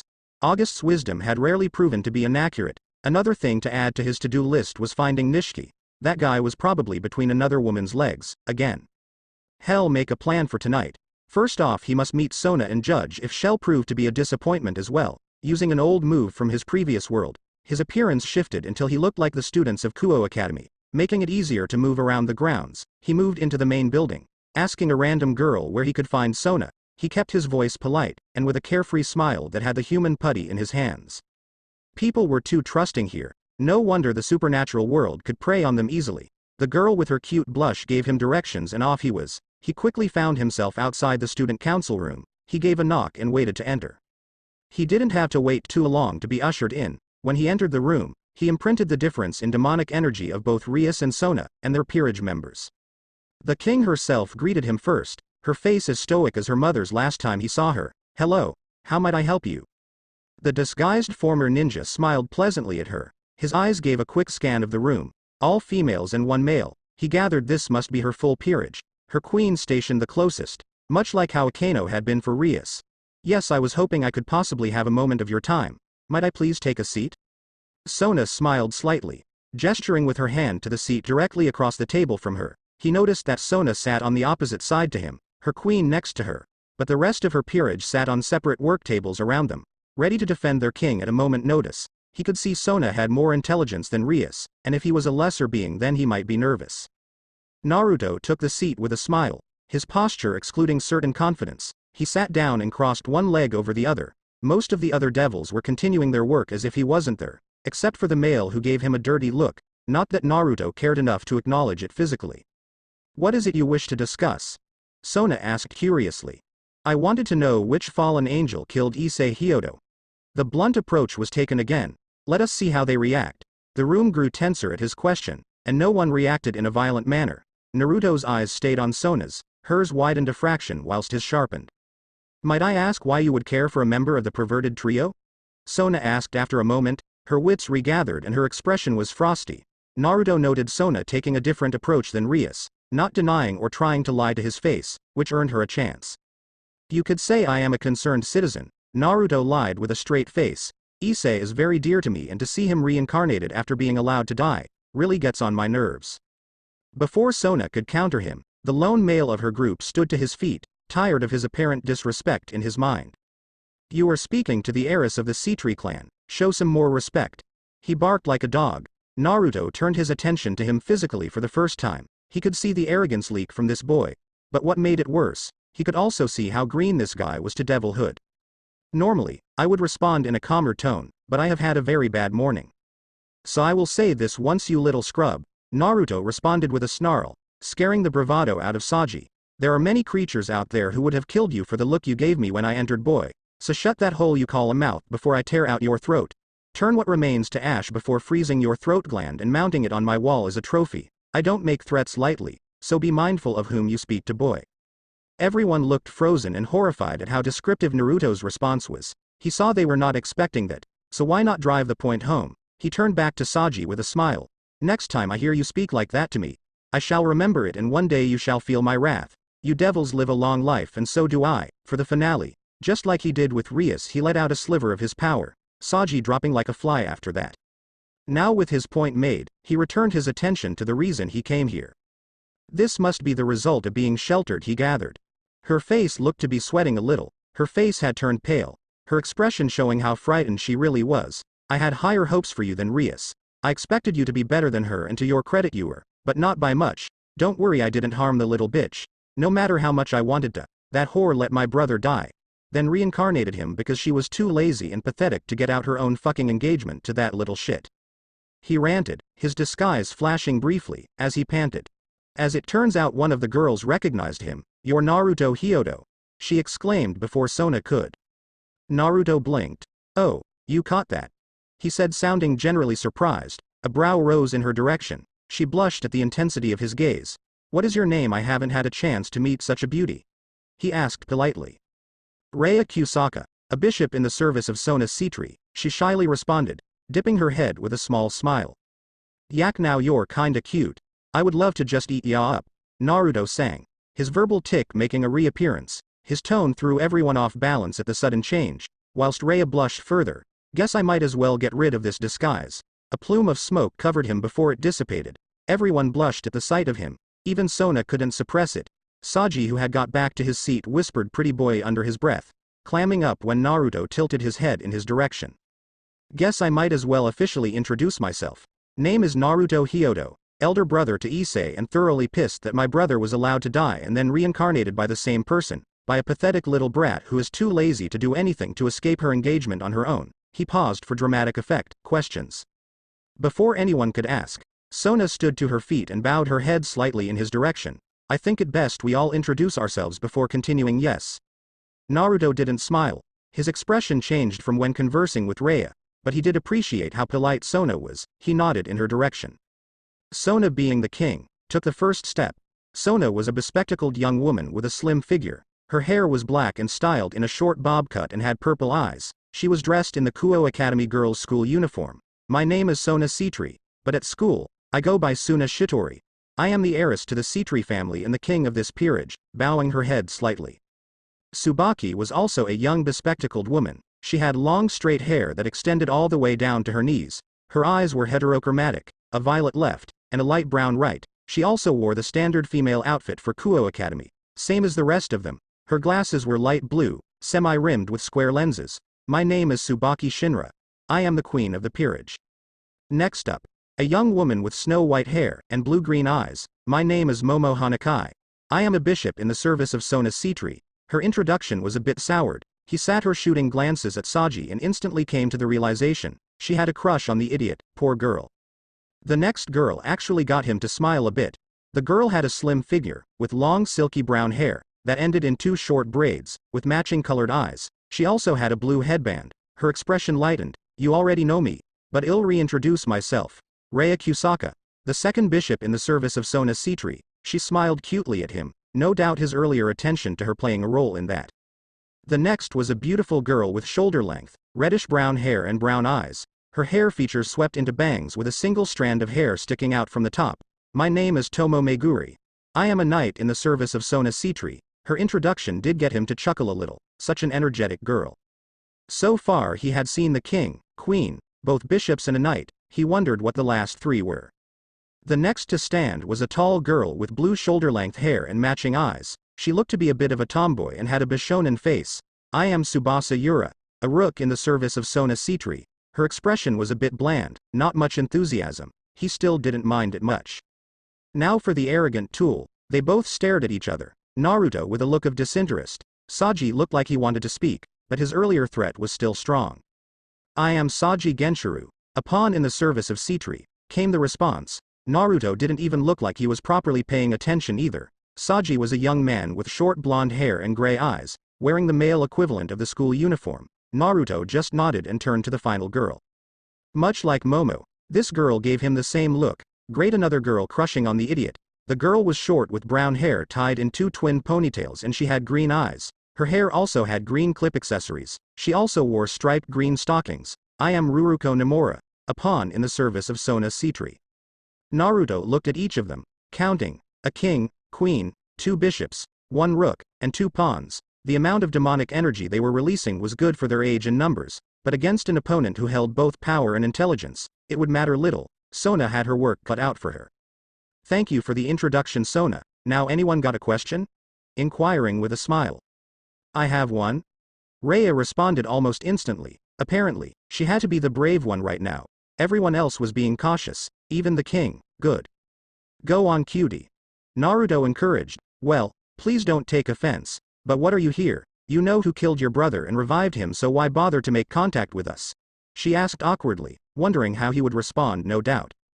Well, with my return, I had opened a club, well yet to officially open, so I wanted to do a charity event with the school for some publicity, that sort of thing. Scratching his whiskered cheek. Also, finding out your brother was reincarnated makes you curious about their master. There are a lot of shitty devils out there. Still, I am kind of disappointed it wasn't you, Sona. I could imagine Issei loving it, surrounded by so many lovely ladies. You threaten me, don't give proper respect and now flirt with the girls. Saji raged, currently forgetting his earlier threat. Sona narrowed her eyes. Saji. Quiet. Her voice taking the fire out of him, as he sat down obediently. Sona looked to Naruto, who was staring at Saji with an unreadable expression, coughing into her hand. He looked at her. Apologies, Naruto, he is new. Naruto's face didn't show any form of amusement. There are also some people I would like to enroll. They are here strictly for educational purposes. I must warn you though, any harm comes to them and I will not hold back. He explained it with an easygoing smile. Sona didn't doubt him. She would make sure Rias and her peerage were kept away from these people. The term has already begun, but I could push through the paperwork, for if you were to answer a few questions for me, a question per student. Sona proposed her deal. Naruto inwardly cursed at that but agreed to it. You have 5 questions. Naruto conceded victory this time. He knew this was a risk, but he needed them here to keep a closer eye, and because they needed to experience what school was like, that was the father side of him. Sona looked almost giddy as if Christmas came early. First question. Do you wish to cause harm for her involvement in Issei's reincarnation? This one was for her childhood friend. At this very point in time, yes, I do wish to cause her harm, but I won't make any moves too. I don't need Searzex throwing a tantrum because I harmed his bratty little sis. Naruto expressed honestly, his eyes peering deep into hers.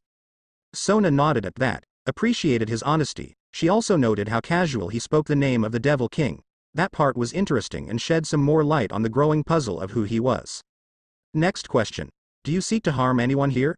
She wanted reassurance that he wouldn't gun for them and she believed he would tell the truth. Naruto smiled genuinely for the first time since entering the room. Apart from Saji, none of you have done anything to warrant that. I can safely say apart from him, I have no desire to harm anyone here, said Boy tensed. Ah, calm down, kiddo. You only have 2 strikes. He waved off, taking a bit of joy in the look of increased panic. You have 3 more questions, use them wisely. Nodding her head in thanks, Sona prepared her third question. How old are you really? While her question confused her peerage, Naruto's grinned at her, his respect for her rising a little. Clever girl. Most people have forgotten or didn't bother to learn, but most supernatural creatures look way younger than they actually are. Naruto chuckled, remembering a few of his encounters over the years. I am old, Sona. Very old. I trust you all to keep this secret for the time being. He winked cutely. Sona at that moment saw a face overlap his own, paling considerately. The room grew quiet, Naruto allowing everyone to process the information. That was cut short when a seal appeared on the floor, both Sona and Naruto face going pale. Naruto looked upward, silently asking if he was being punished. He summed up his current thought process in one word. Fuck. Suton. The new voice screamed in a high-pitched squeal. A drop-dead gorgeous woman appeared, looking in her late teens, with raven-colored hair, tied into twin tails with pink eyes. Her childlike body was covered in a bright pink magical girl outfit. In her left hand was a magic wand with an overly big star in the middle. Serafall Leviathan had arrived. She smiled at everyone until her pink eyes landed on the former ninja. Oh, double fuck. She opened her mouth, but her voice didn't come out. Her mouth closed, her bottom lip trembled. Naruto-kun. Sona's only sister whispered. Her grip on her staff tightened, the object creaking under the pressure. Naruto-kun. Triple fuck. Naruto responded with a bored face, as she rushed him, practically throwing her entire body at him, knocking him off the chair and sending both of them to the ground. Her large breasts smothered his face, and her body wrapping around him. He wondered if returning was a mistake now. Some of the other girls had the audacity to giggle at his plight. Sister, Sona whispered, mentally glad she wasn't the center of the Malleviathan attention, biting her lip. To see her sister so familiar with a male, added another question to the puzzle. Who was Naruto Hyoudou really? I am old Sona, very old. His earlier reply to her question came to mind. Most of the supernatural look younger than they actually are, also came to mind. He was a puzzle she wished to solve. Much like with Rias, he didn't make sense. She wished to uncover everything for a different reason to her childhood friend. Who are you really? Naruto managed to get enough of his face out of her elder sister's breasts to respond to her. Is that your fourth question? Grafia had experienced and been through a lot in her long life, both good and bad. Right now though, her patience was being stretched further than it had in centuries. The normally stoic woman had been having a battle within herself to not break and show emotion. Rias, her sister-in-law, a proper beauty of devil society, and someone she watched over and raised since the day she had been born. That same girl had called her brother on the emergency seal, but Grafia had relented from him answering it. She did it herself. The man goofed off more than someone of his caliber and prestige should have. An icon to the next generation, their son included. You should have been there, Grafia. Kicking down my door, cocky as that riser. The arrogant bastard. Rias screeched. Grafia would have sighed by now if that wouldn't count as expressing emotion. Her husband dotted on Rias far too much, to think she believed it was fine to contact the leader of their species over such a trivial issue. If you paid enough attention to Grafia's face, then you would see her brow twitch a fraction, as her ears continued to be assaulted by the ranting. Grafia, a very beautiful young woman looking to be in her early 20s, her hair was back length and a silky silver, that featured a long braid on each side, with small blue bows attached at the ends, kind silver eyes to those she cares for, or molten silver for her enemies, donning a traditional maid attire. The clothes accentuated her breasts, making them stand out more. Pretending to look like she was dutifully paying attention, her mind began to drift back to a different time, when herself, her husband and a man who had once been a brother to them. Naruto, the beauty thought with an air of melancholy. They had been very close once, during the Civil War. Naruto had been close with most whom he interacted, male or female. There was an air around him, that drew people like moths to the flame. People want to know him or learn from him. When it came to battle, Naruto stood in the vanguard, at the helm, being the first to enter the fray, never taking a life if it could be helped, and wanting to bring as many as he could home. Naruto rose through the ranks quicker than any human before him, earning the love and admiration of everyone who served under him. There were many who were affronted by his rise and desperately wanted his downfall, mostly the elder families who followed traditions at any cost. Naruto proven that anyone could rise high in the food chain. Something came to mind. One thing he said when he had enough of their bigotry. Oi, listen. I don't care how you feel about me, but unlike you relics, I have no intention of having anyone die on my watch if I can do something about it. Back then his eyes used to twinkle. She wished to smile, she wanted to, but she held back. Then one day, everything changed. Naruto had been steadfast in the preservation of all life, even the enemy, but then his method changed. He switched from preservation to annihilation. His love of life, even the enemies, had been what drew her to him in the first place. To see it gone had been a loss to the world. Still, even with the change, when he smiled and spoke, charmed her in his own unique way. Naruto was one of the few people to make her smile. Time was different when the war ended. They all knew it, and it was time to rebuild. Naruto only stayed to watch the ascension of the next set of Mao. Grafia remembered the intense moment shared between her and Naruto, resolute in what she felt for him, and an inkling of his own feelings for her. Her heart fell for two different men, both representing something her heart craved. Even with the new darkness surrounding Naruto and his more brutal method, he was still surrounded by a mysterious aura, a sense of adventure, and a wish to better everyone. Searzek's elevation to the seat of Lucifer would bring about prestige and a stable future. As selfish as it seemed, her heart yearned for an adventure more. Being much younger at the time and more amiable, when she confessed to him, to be blunt, Naruto broke her heart, not even man enough to look her in the eye as he rejected her. Then after the coronation, he just left the underworld in them. His refusal to look her in the eye, she guessed it a moment of cowardice, but after both fighting him and alongside him, Naruto was no coward, so there must have been something else at play. Grafia accepted Searzek's courtship, never telling him that she confessed to Naruto first. He just seemed so happy, she didn't want to dampen that. They married shortly after. Searzek wanted Naruto to be present, but she convinced him to leave him alone to make the world a better place. Grafia wouldn't have been able to go through with it, imagining Naruto watching her as she got married to the second choice, so instead she chose to leave Naruto alone. They managed to keep an eye on him but eventually lost him. Centuries might have flown by with no sign of him, but in her gut, she knew that man was still out there. With all the time that had passed them, her having calmed down and had a family. She wanted to see him again, to let him meet her son. Did he find someone to love just like he wanted? It sounded silly even to her. A devil ruled by logic, wanting to see the man who once held the paramount part of her heart. Grafia blinked as when something Rias mentioned finally registered with her, focusing on her sister going a mile a minute. Her interest was piqued. Would you say that again? Grafia asked pointedly, suppressing an intake of air, a rare flash of nervousness crossing her face. Rias looked onward confused, before she blinked once, then twice, blonde-haired bastard and obscured lines on his cheeks. Wait, why is that so important? There are not many people with that combination if any except, her eyes widening slightly, her breath catching. Rias, ignoring the lack of Sama, is the first name of this person. Naruto? This being the first time she spoke his name out loud in decades, blue eyes and an extreme love of orange. Unknowingly, her hand curled into a fist. Rias gulped at the expression in the frosty aura. The strongest queen and silver-haired queen of annihilation was emitting. Yes. Confirming it hesitantly. To see her sister act in such a manner was definitely unique. Rias, I am going to be blunt. If this young man is who I think he is, then I must warn you. Silver pools sharpening greatly, more so than Rias had ever witnessed. You must stay away from him. After seeing his power before, I dread how far he has come since then. This is not a jest, Rias. Stay away from him. He will kill you if you cross him. Grafia would pray to God if he still existed to keep Rias safe. 5 centuries Naruto combated armies with ease. There was no telling how much greater he could have become now. Nay-san, he was rude and threatened me. I cannot just stand. Grafia silenced her by flaring her power.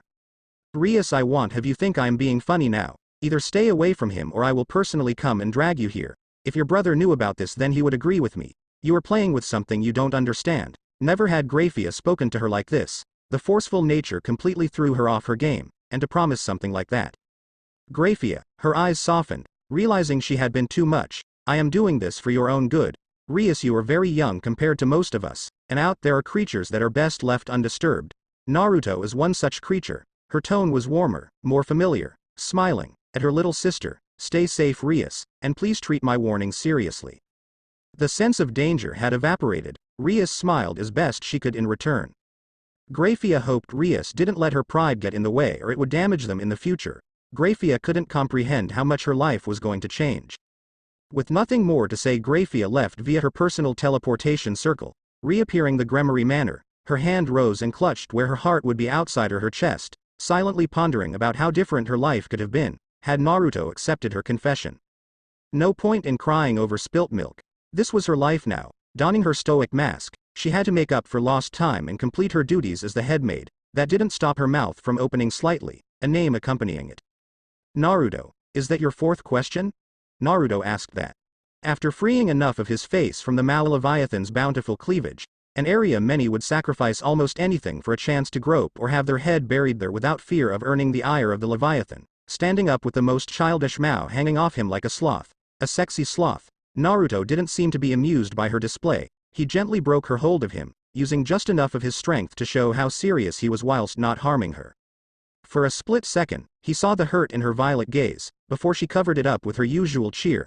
Naruto held firm, acknowledging the silent message. She unwrapped her legs before hopping off him. Naruto ignored all the gaping expressions, his gaze focused solely in Sona's direction. Will that be your 4th question? He repeated politely. Sona stared at them as if an alien had landed on Earth, and surrendered itself for examination. He did have to wonder if there were little green men among the stars though. A light shined beneath Sona's spectacles. A pit formed in Naruto's stomach. That is perfectly fine. I will save them for later. Sona gave him a wry smile before turning to Serafall. Sister, could you please shed some light on how you met Naruto-san? Sneaky little. He will admit that did catch him off guard, getting over his shock and turning toward the magical girl, wasting no time. He leapt for her. Lady Leviathan apparently hadn't let her senses dull as much as he would have liked, evading him just enough, and freezing his feet to halt his movement. Serafall apparently thought this to be a game, so she opened her mouth without thinking of the consequence. It was during the Civil War, Serafall said happily, twirling her staff before shifting it to the other one. Overloading the ice, he shattered it with ease before rushing Serafall, taking a more aggressive stance. He didn't want those memories to be brought to light. They locked eyes, she still not coming to terms with his rapidly deteriorating mood. You have no right, Naruto's furious gaze, making the room grow tenser. Sona stared at their interaction, seeing a new side of her sister right now, and making a mental note to check the civil war and Naruto's potential involvement. Sarah remained strong under his piercing gaze. As his aura rose and the room started to feel the effects of it, the wood began to creak as Naruto's aura began to bear down on it. Sona and her queen began to sweat whilst everyone began to slip into unconsciousness. You tell them of that day, and I will do some sharing of my own. I will spoil this magical girl disguise and explain how you mastered your signature technique and the joy on your face when you know. Naruto swallowed the guilt, then seeing the fear, he capitalized on it. He felt like scum, but he didn't want his darkest days spoken about so lightly, and for children who didn't understand war. This innocent image you have concocted will fade away to nothing, and let them see the monster you tried to hide under all that glitter. Serafall couldn't believe he would say that in front of her little sister. Wanting to believe he had healed since then, but evidently he had no. She could let what he said go. Gripping her staff tighter, she swung it at him. Naruto anticipated her move this time, sending chakra to his forearm to form a type of coating. He met the flimsy piece of food, shattering it in half. Quickly finding the broken piece and snatching it midair, he invaded her private space, pushing her against the wall, his forearm keeping her secure, the sharp piece of the wood aimed at her stomach, at an angle. It all happened in an instant. Sona and her peerage couldn't react.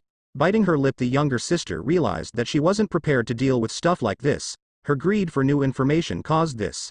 Her sister, the strongest female devil, was trapped, and Sona knew that she and her peerage wouldn't be able to react or make a move. Wait, please. Sona couldn't help but call out. Naruto ignored her plight. Right now all that mattered was him and Sarah. I take no pleasure in this, but when I said you have no right, you should have fucking believed me. Snarling at her, Serafall, although surprised and a bit frightened from the amount of strength she felt from him, made eye contact with him. There she saw the pain and fear, and she realized how much she messed up now.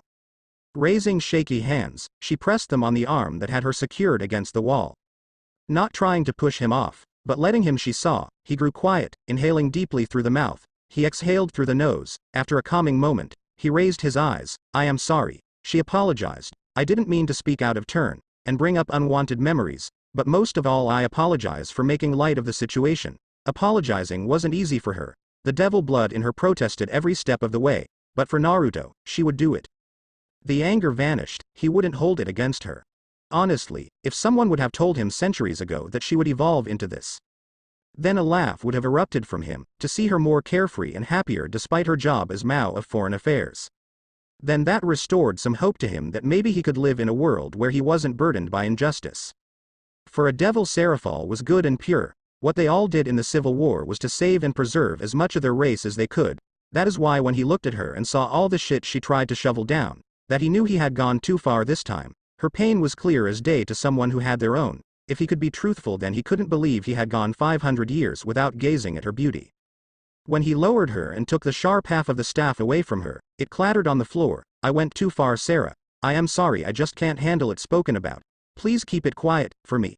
He spoke from the heart and soul, gazing imploringly at her. Sarah bit her lip, wondering how she could have missed so much damage. Out of everyone, Naruto suffered the most, with him having the most innocence.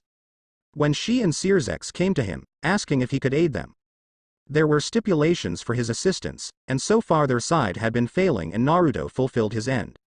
He suffered for nothing, and the thought had tears building in her eyes. Now she could see why he reacted so violently with her flippant attitude. During the campaign, out of everyone, Naruto had been the one person she sought out. Maybe that is why she considered him one of her closest male companions. Searzex, Ajuka and Falbium were fellow Mao, and among those, she spoke to on a daily basis, but Naruto. Oh sweet Naruto, he was something so much more. Being stationed with her or Searzex, Naruto had taken part in many of the major battles against the old Mao faction. There was one battle he was alone in, yet he didn't come back as wholesome as before. Something died in him that day. The evidence was still there, a crater. Nothing else surrounding it survived. Serafall had believed him to be in the top 10 back then if he went all out. How much stronger had he grown after all this time? Getting back to the main topic, Naruto had secured a major place in her heart, just like Graphia. Graphia was an interesting topic for Serafall, originally starting out as an enemy, combating both Naruto and Searzex multiple times before they secured her to their side. The maid thought she kept it hidden, but Serafall was a woman and someone interested in Naruto, so she noticed it, the closeness that was shared between them. Then came the wedding. Seeing Graphia shooting glances at the door as if she was expecting some miraculous intervention. Something had happened between them. That was obvious. Yet how to find out? Grafia denied everything, and Naruto had long since fallen off the grid. Bottom line, Serafall wasn't entirely convinced that Grafia was over Naruto. Taking his hand in both her own, enjoying the heat coming off his calloused palms, her hair overshadowing her eyes, "I will," she said with a small giggle, "because you asked so nicely," a bit of her previous sparkle returning. Sona visibly breathed a sigh of relief, her peerage following their king in mimicking her action, except Rhea, who pouted at the displayed closeness between Naruto and their lady Leviathan. Naruto gave her hand a firm squeeze before unlinking them and advancing on Sona's desk. "I think it best I conclude my business here. Can you please hand me the enrollment papers?" he asked politely, feeling a strong desire for some fresh air. He wanted out of this stuffy room. Sona retrieved them before holding them out for him. When Naruto grabbed them, she held on tight. "You have proven to be a man of your word, so I will have those 2 questions ready for you in the future." She cleared her throat like a proper lady. "I am sorry for asking my sister about something that was clearly private."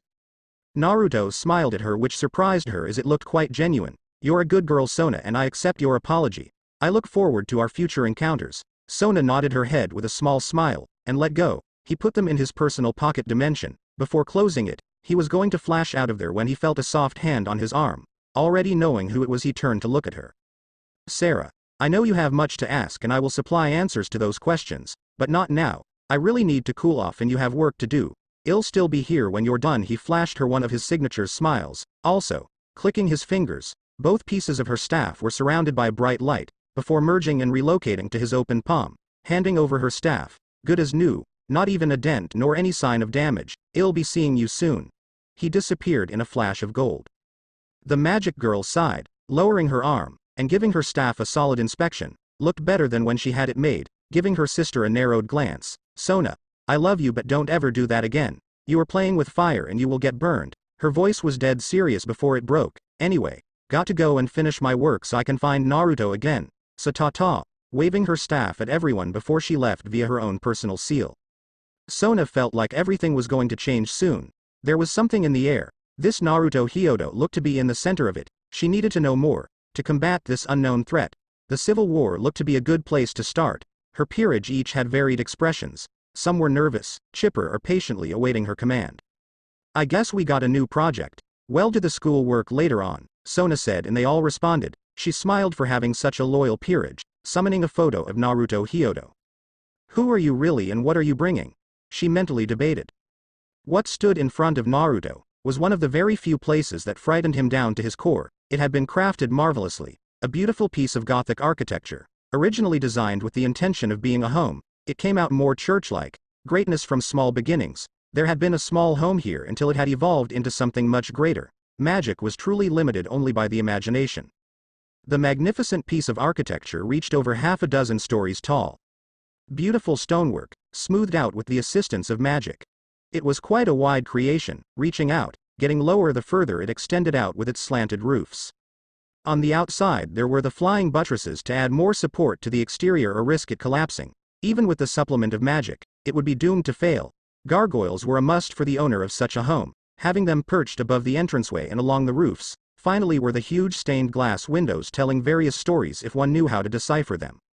This location never seemed particularly inviting. His mind betrayed him as it did every time he was here, sending a mental image of a ghost. He strode forward in a rush to complete his business. A stray thought occurred to him. He wondered if she took her love of the Gothic, and his fear to the extreme when she designed this building.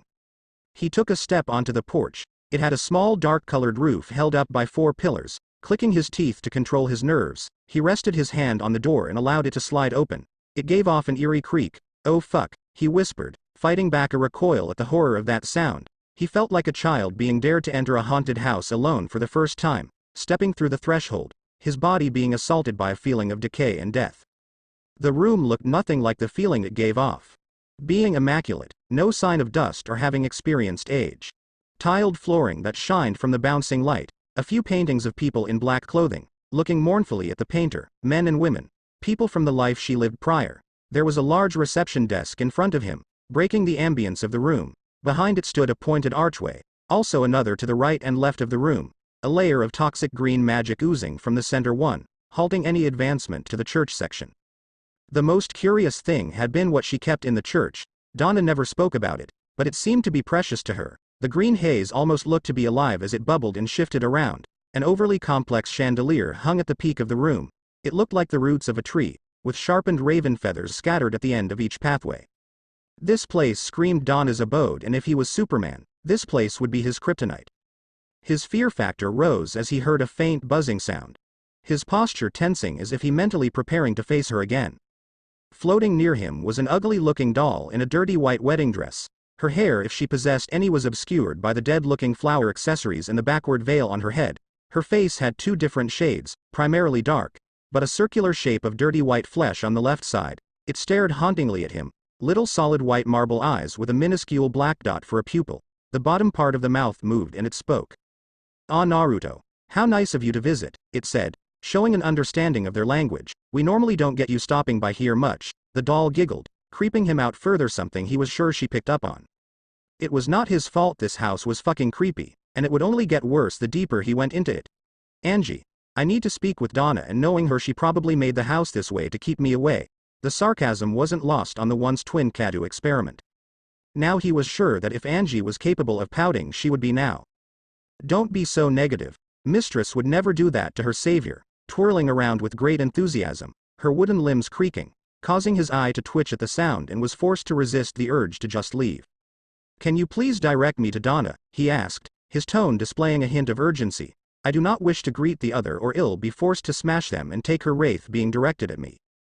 For some reason he felt like Angie was judging him, her head tilting to the side. "They only want to play, just like me," desperately doubting that, especially after hearing how they tormented Ethan during his time with them. "Mistress is in the workshop. Come." Turning around, she floated in the direction of her creator with Naruto close by.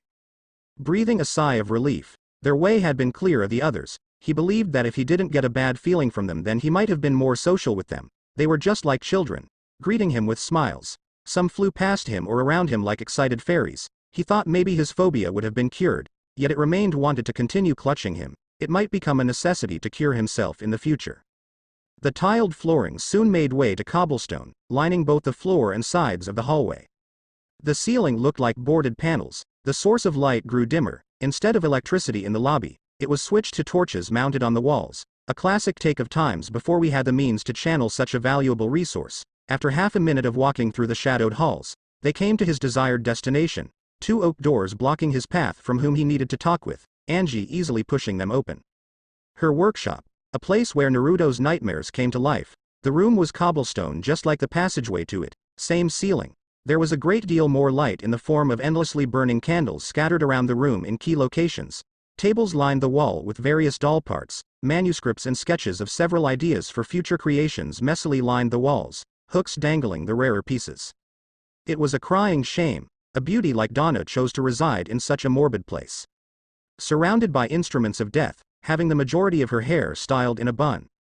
Her fringe was brushed to both sides, reaching down to just under her ear. Her porcelain skin resembled that of a doll, and her eyes were as dark as coal. Wearing a black buttoned-up shirt with a tall collar. Long sleeves accompanied by a skirt that pooled down to the ground, and black flat shoes. Back before she met Naruto, she used to wear a veil to hide her disfigurement from the Hyoudou implant. But here in her safe space, her face was revealed to those she trusted. Naruto was glad that Miranda was out of reach, or he would have introduced her to what she brought on to others. Truthfully, Naruto was glad he could fix the damage that Donna had endured. Her face was lovely. The doll maker sighed softly to herself, lifting her head, giving him a small, but warm smile. "Naruto, I suppose I can offer you a minute for braving my home." Her voice was small, almost shy, but retained a dormant sense of power. Like he said, everyone in the Regeneratorium held their spot for a reason, even those who don't fight through physical-based means. Naruto smiled. "Thank you, Donna. I need you to watch two people for me, Rias Gremory and Sona Citri." Naruto wasn't in the mood to make a second mistake and potentially be indirectly ambushed by another Mao. "I want to know what they ate, who they talked with, and hell, even when they went toilet." It might come off as paranoid, but this world apparently liked to screw with him. Naturally, what was it like seeing the little sisters of the Devil Kings? Anything worthwhile? Donna inquired, lifting her hand gently as her power manifested a comfortable chair. Might as well enjoy a break from her work. Gesturing with her hand, subtly offering him one, he shook his head in denial. Nothing special or needing immediate attention. Both were somewhat of a nuisance, but Sona realized her folly. While Rias will take some more time, or ill be forced to act. He answered her honestly. "Do you have an agent at the abandoned church?" If so, how many fallen are nestling there, and if they have any backup? Donna agents were unique, and not many would connect them to her unless they had an insight into her mind. Her eyes rolled into the back of her head, her mind connecting with her agent as she learned what he desired to know. When it was over, her face was flushed as she coughed a little. Naruto moved beside her in an instant, rubbing her back soothingly. Turning his head and addressing the floating doll, who had been patiently waiting to be called upon, Angie water quickly, not needing to be told twice, blitzing from the room, and returning with some iced water levitating beside her. Naruto held his hand out, thanking her before holding it close to Donna. The young woman greedily drank the water, emptying it before breathing deeply as she calmed, helping her to her chair. Donna's face returned to normal, waving off his concerned gaze. There are 4 fallen and a few dozen rouge exorcists. Interestingly, they have an exiled nun there. They are planning to harvest her sacred gear tonight at midnight, on the full moon. Something doesn't feel right, musing to himself. A name? Asia Argento. One of them mentioned how fond your brother became of her, even going as far to try and defend her today. There was also a brief tangle with a rouge exorcist last night. Asia pleaded with him to spare your brother, but he was very against showing mercy. Donna frowned, her lips curling in distaste. He slashed her clothing, threatened her. I have never seen someone so harmless. Her gear, I think, is twilight healing. Interesting, very interesting. A healing-based sacred gear with a powerful subspecies balance breaker. If used correctly, most people would naturally assume a healing ability was weak because it didn't have any power. Twilight healing was an exception to the rule. There were many different varieties. Some were well known with outstanding potential if he remembered some of the wielders. Absolute Demise or Eternal Ice Princess was held by Lavinia Rennie, a human magician in the Grauzauber organization, created by Georg's ancestor Johann Georg Faust. After his death, the institute was left to his contracted devil, Mephistopheles. Canis Lycon, a sentient sacred gear, one with access to outside its host. If he remembered, his owner was Tobio Ikus, and he was recruited by the Gregory, and knowing Azazel, there would have been no further opportunity to recruit him. Governor loved his sacred gears, studying them and hoping to create one just like his father. He knew of the previous owner of Incinerate Anthem, a woman called Augusta, former leader of a group of stray magicians called Hexenok, also known as Witch's Night. After her passing and the group going dark, he assumed that Longinus was buried for the time being. Not for long, they never stay hidden for too long. Longinus or not, each gear had a purpose, and if in the right person, they could become a force to be reckoned with. Seeing the look on his face, she asked an obvious question, "You're going after her?" There was no doubt in his mind that he would. He had never walked away from one in their time of need, and he didn't plan on starting now. Yes, if she is as harmless as you say, then I got to find out the specifics of why she was exiled. Michael might have lost it under the pressure of the system. Donna agreed with him, holding out her hand. A folder materialized in it. Handing the document over to him, "I will have my children placed in both Rias and Sona's homes, but I would like you to do me a favor. Read about her life. Asia's life has been more difficult than most, so please Naruto, I ask that you spare her any unnecessary pain. She doesn't deserve to suffer because a greedy crow." He took the folder, resting it under his arm. "You know, I think this is the first time you have asked me for anything in a long time. I swear that Asia will not die this night. I'll give this a read after finding faith in Alma." Her dark eyes showed naked interest. "You're taking them with you?" Naruto gave her a cheeky smile. "Don't ask what you already know," turning to Angie, who gave a head tilt seeing his gaze on her. "Think you could escort me? I don't want to be greeted by the children." Angie looked to her mistress, who nodded. "Course Naruto," Angie sang. Before hovering out the room, he made way to follow when he was stopped by Donna. "Oh, and Naruto, August was right. You'll be able to count on us. Now get before my firstborn leaves you to the others," letting out a little giggle, seeing the horror on his face before he raced out the room, not before giving one last message. "Stop spying on the house." Donna did laugh at that. With no one else around, she glided over to the wall and retrieved a specific idea, taking it gently before moving it to the center bench, dismissing her comfortable chair. Her break was over. "Thank you, Angie." Naruto gave his gratitude to the living doll. A few had appeared on the way out. Angie ran interference so he could get away before they drew close enough to greet him. It did depress him a bit since Donna gave them personalities. They could feel sadness, so when he was cornered by them, then he had to be careful or no mercy would be shown him by their mistress. "No problem, Naruto. Hope we see you again," the horrifying doll sang, giving him her version of a bow before retreating into the dwelling, the door closing behind her. "Sorry, Aang. I know you really mean well, but no," his sweat dropped. "Okay. So now with the surveillance on Rias and Sona, all he had to do was wait until they decided on their next move.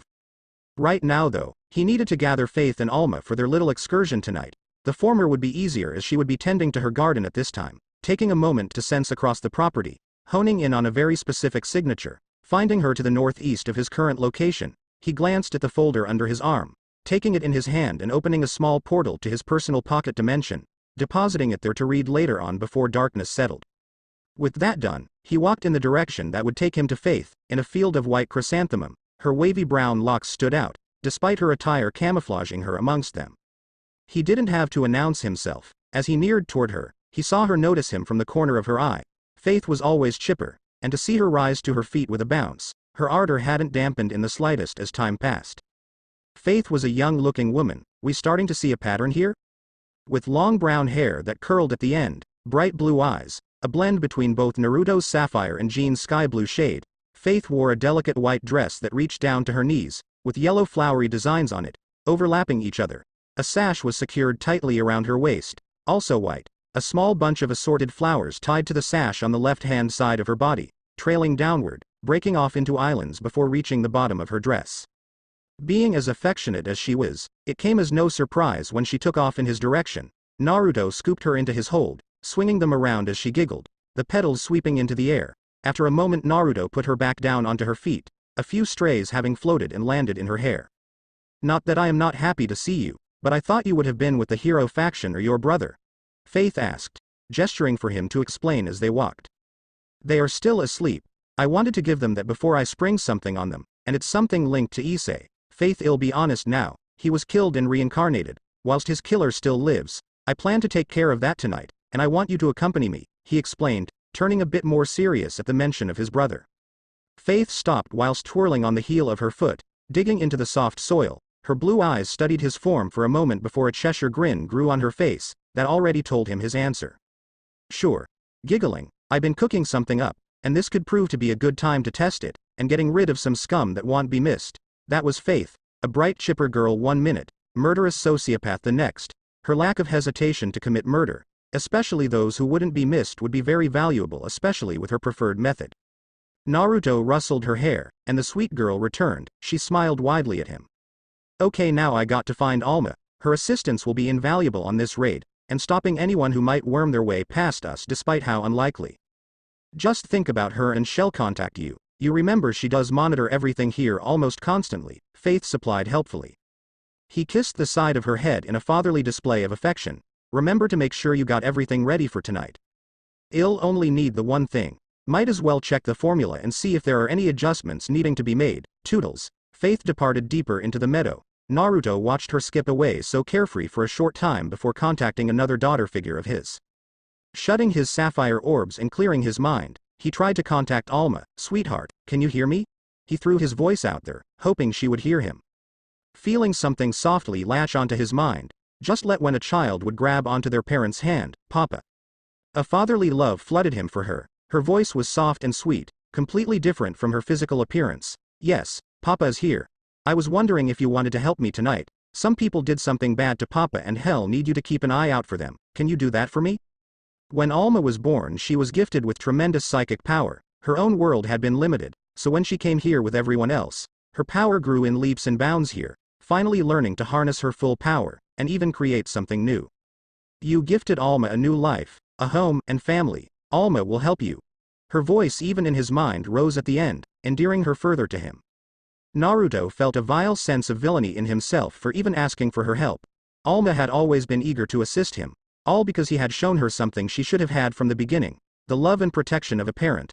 Alma was another one of the many who didn't have the love of a parent, so if no one would step up for them, then he decided he would be the one who did it for them. Thank you, Alma, and I am sorry to ask you. Don't be sorry. You are my real Papa. That false one who used me for my power is long gone. Alma wishes to help. All you need to do is ask. He truly wondered if she knew how affected he was by that, sending her a smile hoping she could picture it. Okay, sweetheart. Get some rest, we will leave tonight. Okay. I will rest now. Nighty-night. He felt her sever the connection. Naruto strolled through the meadow, eager to get some rest himself. As he walked, he pondered on what happened so far today. He might have been a bit more aggressive with Rias than he intended. Just seeing her sat there, so arrogant and prideful just because her brother was a Mao had set him off. Then again, he could have been much worse. He felt no fear toward the current Lucifer, not in his political influence, raw power or even his true form. As Naruto saw it, he had sacrificed enough for that faction. He bled, cried, mourned and killed for them, and for what?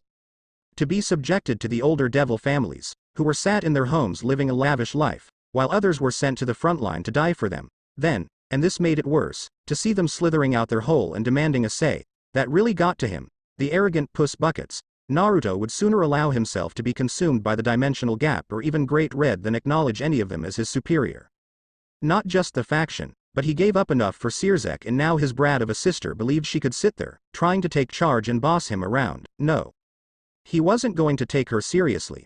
Maybe there was a chance for her to grow and change in the future. Too long to wait for that. The present mattered. If questioned, she might be able to lie to her brother and get away with it, but not him. Those crows had been rested here for too long, and he would question them later before silencing them. Did they enjoy scouting his brother, like an animal watching its prey, while that greedy bitch sat back and waited for his death, rewarding herself with an eternally loyal servant? He cursed the system God created. Maybe without it his brother could have lived an apple pie life, gotten married, eventually, and had a brat or two. But no, with Diedrich he would never know peace. He really needed to have a sit down and talk to Issei soon. A thought occurred. Thinking back to her queen, an orange magic circle opened near his ear. Missing me already? Naruto, I am kinda busy here, the voice questioned, a tinge of annoyance in her tone. Naruto, cringing away from the volume, and actually leaning away from the circle. Angie, be quiet. Naruto ignored the ah in the background. I want you to gather as much as you can about Rias' peerage. Her queen was the daughter of an old friend. I looked for her, but Rias must have found her before I did. I don't want any more surprises like that. After he finished, he asked for something else. Also, I want the names of everyone involved in Shuri's murder. It is time I give her peace. I'll be taking charge personally. Of course, I'll dig up what I can and send it to you soon as possible. Thank you, Donna. And don't push yourself too hard. I don't want to risk losing you. He cut off the circle before continuing his way home.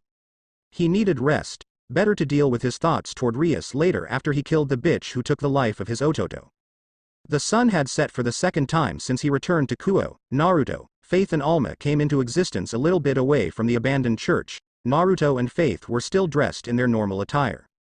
The third and their final companion for the evening, Alma Wade, the youngest-looking member of his entire group. Her build was similar to Leonard. Unlike Faith, Alma wore a satin red dress that covered her lithe form, a black sash wrapping around her waist, her outward expression being much like Ophis, her black hair falling over her face like a waterfall, shadowing her face, her piercing red eyes shining through. Her feet were bare, and she had blood covering up to her knees. I trust you have everything? Naruto asked, turning to Faith. Of course, Faith replied, sending him a cute wink, which he rolled his eyes at, but the side of his mouth twitched upward slightly. He looked down at Alma, sending her a smile. I got enough rest, Papa, Alma replied, her power connecting her to both of them, allowing them to hear her childlike voice. Naruto nodded in Faith gushing at the Papa mention, the elder girl giving Alma a head pat before skipping toward the church. Before following her, Naruto offered his hand to her. You ready to go? Alma's face gave way to a tiny smile before her hand was encircled by his larger one, the duo moving to catch up with the flowery girl. As they neared closer to her, other signatures started popping up. They all seemed to be retreating to the same location. 5 stood out more than the rest. He took a shot in the dark, reckoning they were the Fallen, and the 5th was Asia Argento or her sacred gear. Guess they decided on a different approach. Naruto mused to himself, knowing Alma was also paying attention. Alma, when it's time, do you mind dealing with the remaining Fallen? Faith has claimed the few dozen exorcists for herself? The confusion was easy to feel through their link. Why are you asking if I mind? Just point and I'll kill them. Alma asked curiously, severing the link with Faith for the time being. Alma, you aren't a weapon. You never were. You are your own person and you have a choice. You could say no. I wouldn't be angry because that was your choice. It pains me having to ask now, but you are the best we got for this situation. Naruto explained to her, you should be having fun, leading the life you were denied.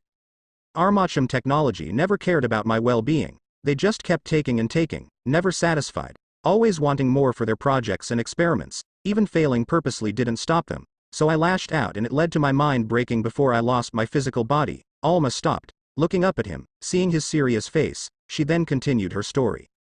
I wanted revenge. I wanted to kill them all, even those who didn't play any role in my suffering. I raped an innocent man and bore his child. That is why I stay in my darkroom, coming to an abrupt stop, seeing it was Naruto who did it, peering up at him, her hair hiding her anguished expression from retelling her story. Naruto stopped her by giving her hand a faint squeeze. His grip tightened slightly, going down, both of them at the same height. His gaze was full of compassion, hugging her close to him. He spoke using his actual voice. When I was younger I had no parents. No one to look after or to love me. People took out their pain on me because of something that happened to the village, and they lost their loved ones. I won't claim to understand your pain entirely. That is only for yourself to know. My early life was shit. I was beaten and they wouldn't stop then. But those who hurt us aren't here now. You are a valued member of our family, and no one will ever harm you again. You don't have to be a weapon anymore. You can finally live the life you want. He spoke passionately, holding nothing back, praying he got through to her. It was then he felt her hand resting on his cheek. The wall her hair created had parted, allowing her mystified expression to be seen by him. She looked to be regarding him as something new and foreign to this world, head tilting to the side. A difficult expression then came over her face, her mouth opening slightly. She looked like she wanted to try and speak, to convey how much gratitude she felt for what he said. It threatened to consume her, but her voice, much to her displeasure, didn't come out. So instead, she broke the hug to wrap her dainty arms around his neck in a solid embrace, her eyes closing shut. Thank you. Alma whispered. He was taken back by the sincerity, giving her crown a kiss before taking her hand again. The two rejoined faith a few moments later, Alma restoring her connection to their link. The church had seen healthier times. The painted glass was smashed. On the right side above, the stone looked like it collapsed, with some damage having been done to the roof. This place looked familiar. Narrowing his eyes in concentration when it all came back, this church was the same one that was visited by his and Irina's family before they moved away, with Irina learning to become an exorcist in England.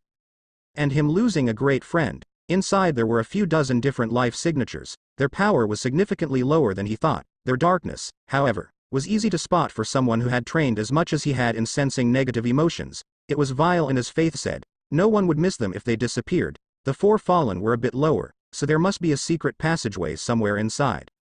Alma, I think it is time to announce our arrival. Staring at the doors. A moment later they flew off their hinges, barreling inside, Naruto patting her head softly before the three entered the ruined building. It was almost nostalgic. A younger him smiling with a girl with short chestnut-colored hair, Issei trying to catch the both of them, their parents smiling fondly in the background. Some of the benches had been moved, but otherwise, it was still the same. Most of the painted windows had avoided being broken. There was a hole in the ceiling above the altar, allowing the light from the moon to shine through. Beneath the altar stood a man with red eyes and silver hair that gleamed in the moonlight. He appeared to be wearing clerical clothing, identifying him as a member of the church, if Naruto believed so. In his right hand was a light sword, and a gun in the left, both lethal to devils. The man had an insane murderous grin on his face as he took in the sight of them. You who, foul heathens, the man called, waving his murder sword at them in a friendly manner. This man bore the stench of death. It unnerved Naruto a bit. Walking closer with his girls by his side, Faith still looked warm and welcoming, but her posture gave way that she was ready for a fight. It didn't look like it bothered Alma at all. Alma? Asking his miniature companion. Yes. Get ready, was all he replied with. Roger Roger. He already knew what she had been watching. Hello, my good man, Naruto greeted, smiling pleasantly. Say, I am in a bit of a rush, so let us cut to the chase. Tell me where the fallen are and I won't cut you down where you stand. Instead of showing anger at the blatant threat to his life, he smiled maliciously, pointing the barrel straight at Naruto, who kept his chill and his pleasant smile despite the danger. To be so bold, he sang. I want to spill your brain juice all over the floor before taking both of them. Oh my, the brunette looks like a right screamer. Faith's smile dropped at that, her brow twitched, looking ready to silence him. Talk about bold. I would move that gun out my face before I get proper angry, or my companion gives you a sex change. You look like you're needing it, so just tell me where the fallen are, you can leave and I can gut them. This has been a most joyous conversation, talking about killing each other. The exorcist wriggled side to side, freaking them all out. Even Alma wasn't unaffected. I guess, I could give up the secret, it's right beneath me. Tapping his foot on the ground, they heard a hollow sound, a common sign of a secret passageway. But even for my new bestie, I cannot let a filthy devil barge in on such an important ceremony. Naruto had met some dysfunctional individuals, and yet this guy rose to the top 10 of them in the span of a minute. But let it be known, I am a most gracious host. Name as Freed Selzen, devil killer extraordinaire. Naruto did have to wonder how a man became this deranged. It appeared the time for talking was over, Freed firing his gun. Believing that would be the end of the blonde, the bullet left the chamber going toward the leader of the Regeneratorem. Faith looked like she had enough, moving to react, but Alma reacted first. Naruto meanwhile watched the bullet travel toward him in slow motion, his pleasant expression long gone. The tiny ball that many devils had fallen prey to drew closer and closer to him until its current trajectory was suddenly stopped. Faith sighed, dispelling her aura. Naruto looked confident that he knew that would happen. Alma, however. Freed looked shocked before he acknowledged the third member of their group. He saw the little girl holding onto the hand of the man he just tried to shoot in the face. Her face was showing. Her red eyes looked to glow for a split second before he felt an almost overwhelming amount of pain. The bullet had been sent rocketing back at him. With twice the speed, it pierced through his chest cleanly. He stumbled back as a thin line of blood fell from the corner of his mouth.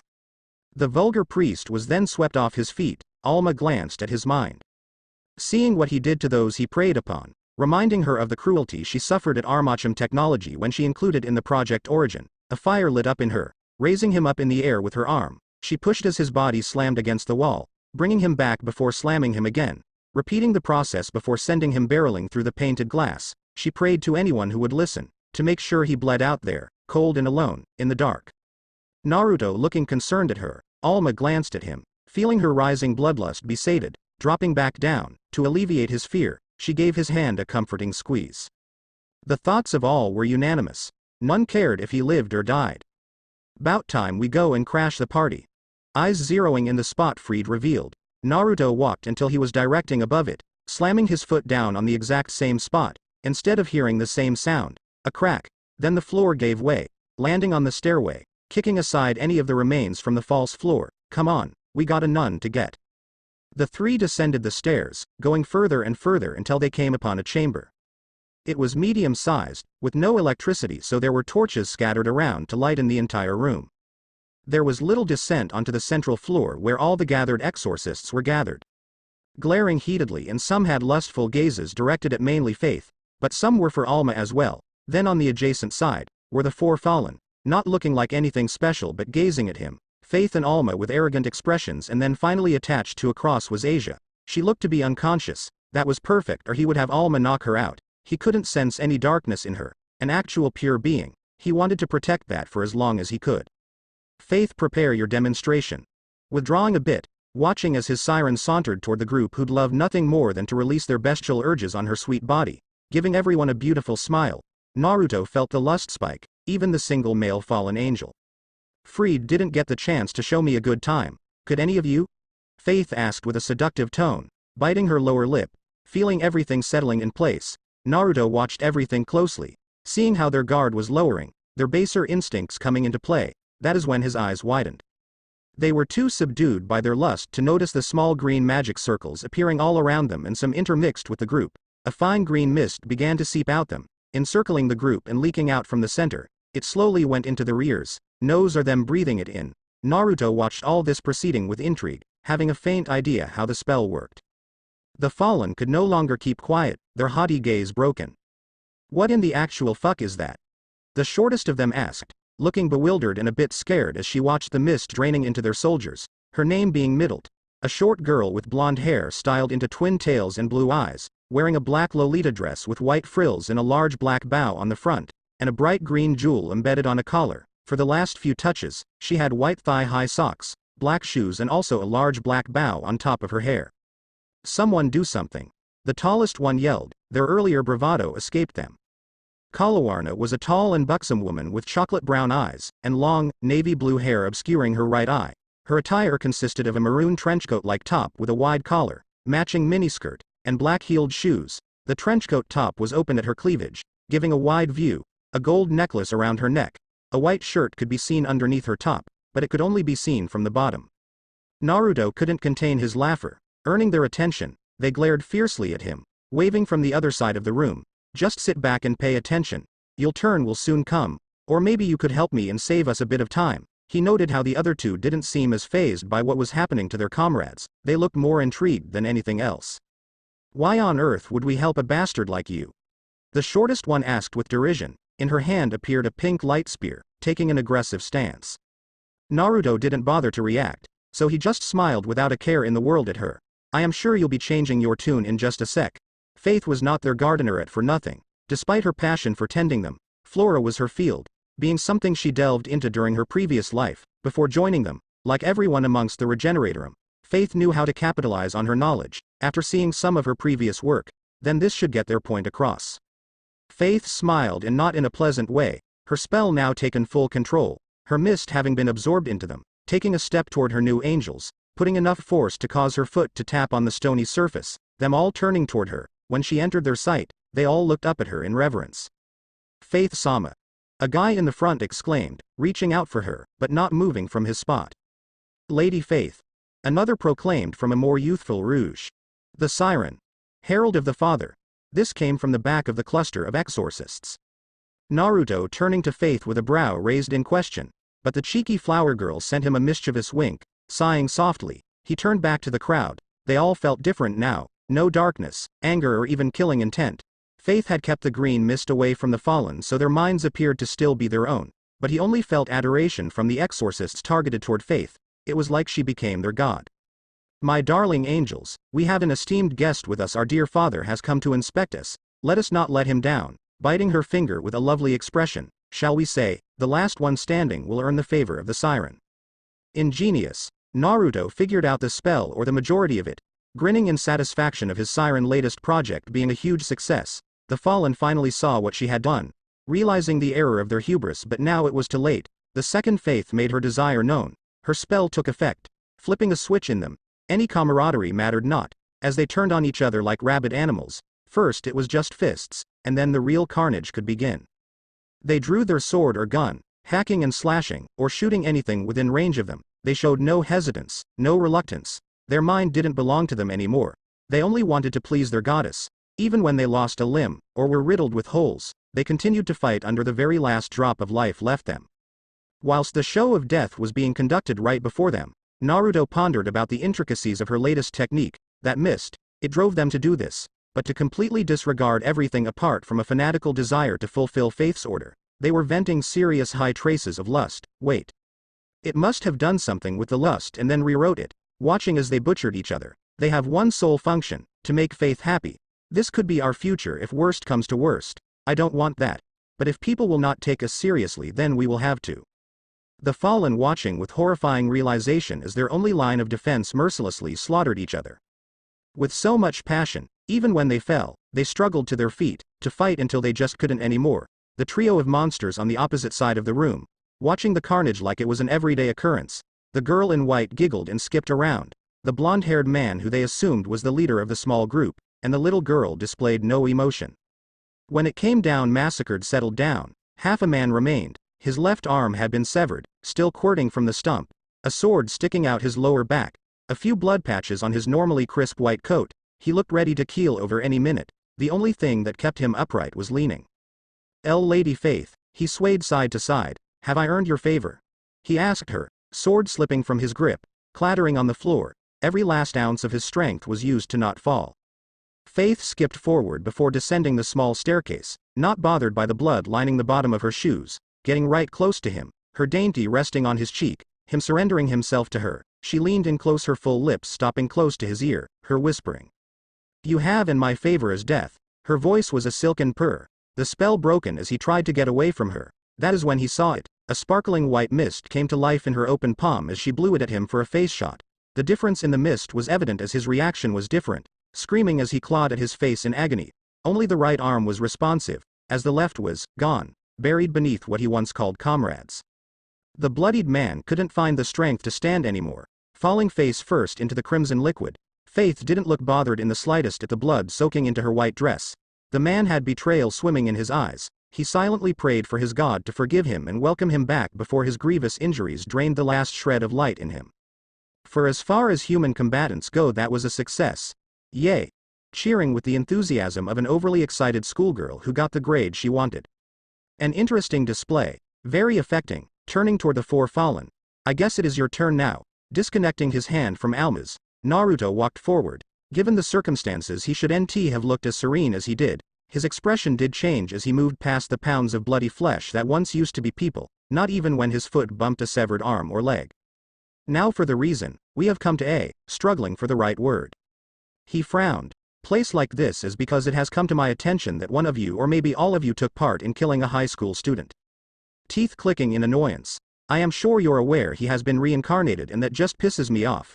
Granted I should have done something but mentally I was not in the right state of mind then, so I am going to stay as calm as I can because otherwise, I'll get creative with your demise and make what happened here look like a Saturday brunch gathering. Middlet and Kalawarna were the weakest of the four so they wisely kept their mouths shut, whereas the leader of their cell had no such reservations. Why would you care for a pathetic little human? He was an insignificant insect that deserved to be crushed. The one who spoke out against Issei was an attractive young woman with raven-colored hair and shining violet eyes.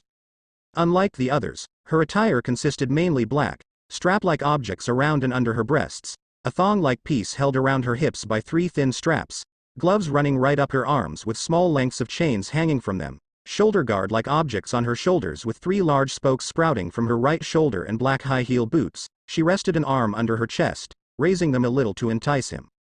Faith frowned at her and her action. Alma however began leaking a thick black miasma, hoping to kill the slut who tried to seduce her papa. A prominent frown on his face at her description of his brother. Sure he was perverted, but nowhere as near as terrible as she described him. He breathed in deep, his patience starting to wear thin. Please, just tell me which one of you killed him, and the others may leave. When facing superior opponents, offer the rabble a chance to live and they will turn on their friends for the chance to live another day. Unfortunately, he had no intention in letting any of them leave. He couldn't allow Azazel to find him yet. If that happened then heaven would follow, and with that came Gabriel and he was not ready for her clinginess, especially when there was a chance he could be their enemy in the short future. Don't act all high and mighty. That fine piece of ass has done everything for you while you sat back and did fuck all. Do you even have any power because you feel weaker than a newborn human? The final member of the Fallen, Donna, is a middle-aged looking man with short black hair and dark blue eyes. He was wearing an attire consisting of a pale gray trench coat over a white dress shirt with a matching ascot, a pair of black pants and shoes, finally a pair of black gloves with a matching fedora. Giving a stare that would have frightened anyone who knew him personally. Naruto opened his mouth to respond, but Faith beat him to it. Silly little crow. Naruto-sama is simply too strong for such pathetic wastes of space to sense him. Faith defended her master faithfully. Hearing how the man spoke about her was bad enough, but to hear how he addressed Naruto was unforgivable. So pipe down, and cover yourself, there is a child present. Seeing his tent, the bird must have been without a woman for some time or her voice was pure sex. She didn't the latter. I am older than you.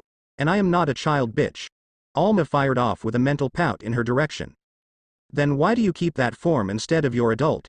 Faith returned, blowing her a teasing kiss through their connection. Girls, you can banter later. We need to get to hurry or Asia will have her gear extracted and that will piss off Donna, and we don't want that. Both of them showed some surprise. Donna rarely asked for anything that couldn't be added to her dolls.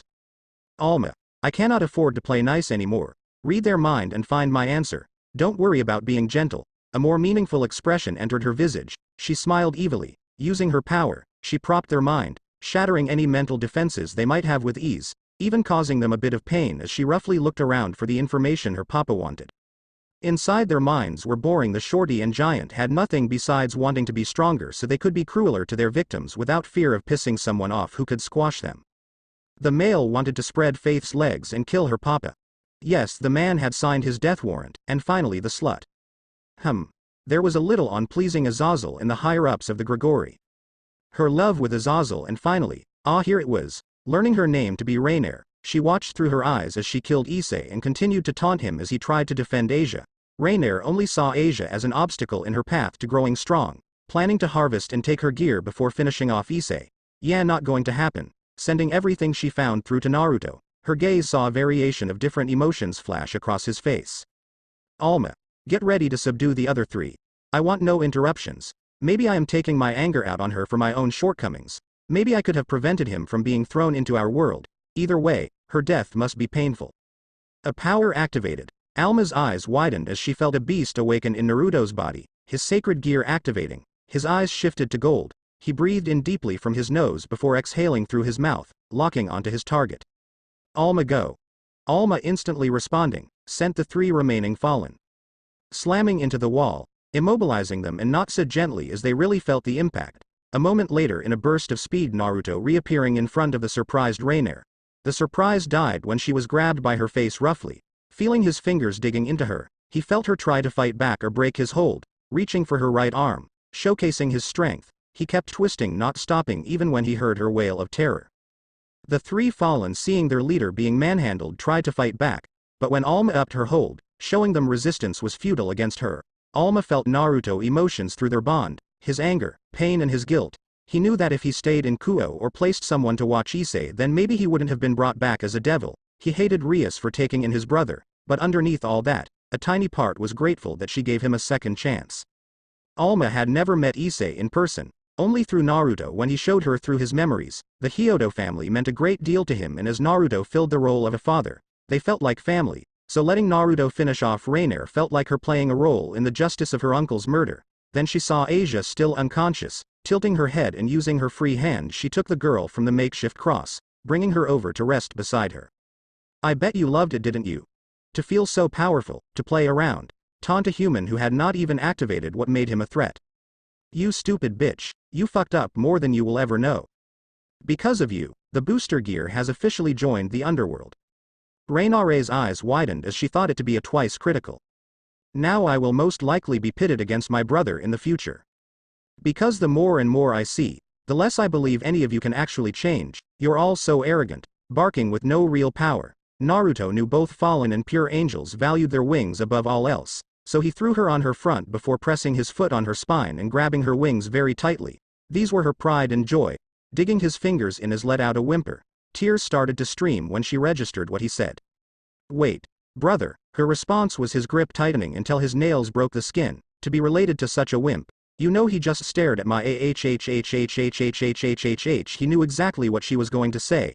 Alma showing him what happened on their date. So he ripped her pride and joy clean out, splatting blood on his outfit. Throwing one wing to the floor, he ripped out a sharp feather before discarding the rest. Using a skill he learned during the war, he froze the single feather solid. "I know what you did, Reinier, and everything since then. You crossed a line and then continued to bark and nip. For my family there is no line. I wouldn't cross. You think Azazel would care about you? What former two-winged fallen? How pathetic. You killed my brother, planned to take a former non-sacred gear. That is not how you gain power." Naruto roared at her. "Now, since in your mind power dictates everything, so you are going to scream for me." Naruto used the frozen wing on her exposed flesh, digging her under the skin on her back, without direction, as if he was a child playing with a new toy, figuring out how it worked. Sick as it sounded, Naruto savored every wail, cry and beg for mercy. He remembered a time during the Civil War, during that faithful day when his mercy died, someone close had paid for his naivety. He then struck the spine, severing her connection to her lower body, not that she would need it. Leaving the single feather stationed there, he rose to his feet and looked down at her with pity. "I still have figured out if there is a place where you all go. But if there is, then remember this moment." His golden orbs shone brighter. Opening his mouth as an orange glow could be seen in the back before he breathed out. A steady stream of fire hitting engulfed her. Reinier screamed more than she ever had in her life. Naruto stopped the stream before closing his mouth, looking down at her charred remains, clinging to life. He decided to put her out of her misery. Everyone watched with bated breaths, as he walked close to her head, raising his foot at a snail's pace before he slammed down, going as far as to turn her head to mush and shatter the stone beneath. With death, Naruto felt liberated in a way. He avenged Issei. The gold shimmered back to blue and he turned to the middle, Kalawarna and Donna. They looked horrified and not entirely sure in what they just saw, but feared they had earned the same treatment. "Nothing personal with you three, but you have to die. I cannot have you telling anyone any details about this. If it's any consolation, know the unsung hero had you killed. Alma, please make it quick." Alma snapped their necks in an instant. Only their horrified expressions remained. Without care, her power released them as they just plopped onto the ground. Naruto spared them no more of his time. Walking toward the exit, he looked back at the bloodied room in sorrow. Was this to be his future? "Come on, girls." He looked up the passageway back to the church and frowned. "Let us go home." They all departed. Alma, bringing Asia with them, wondering how she slept through all those screams. Thanks for watching.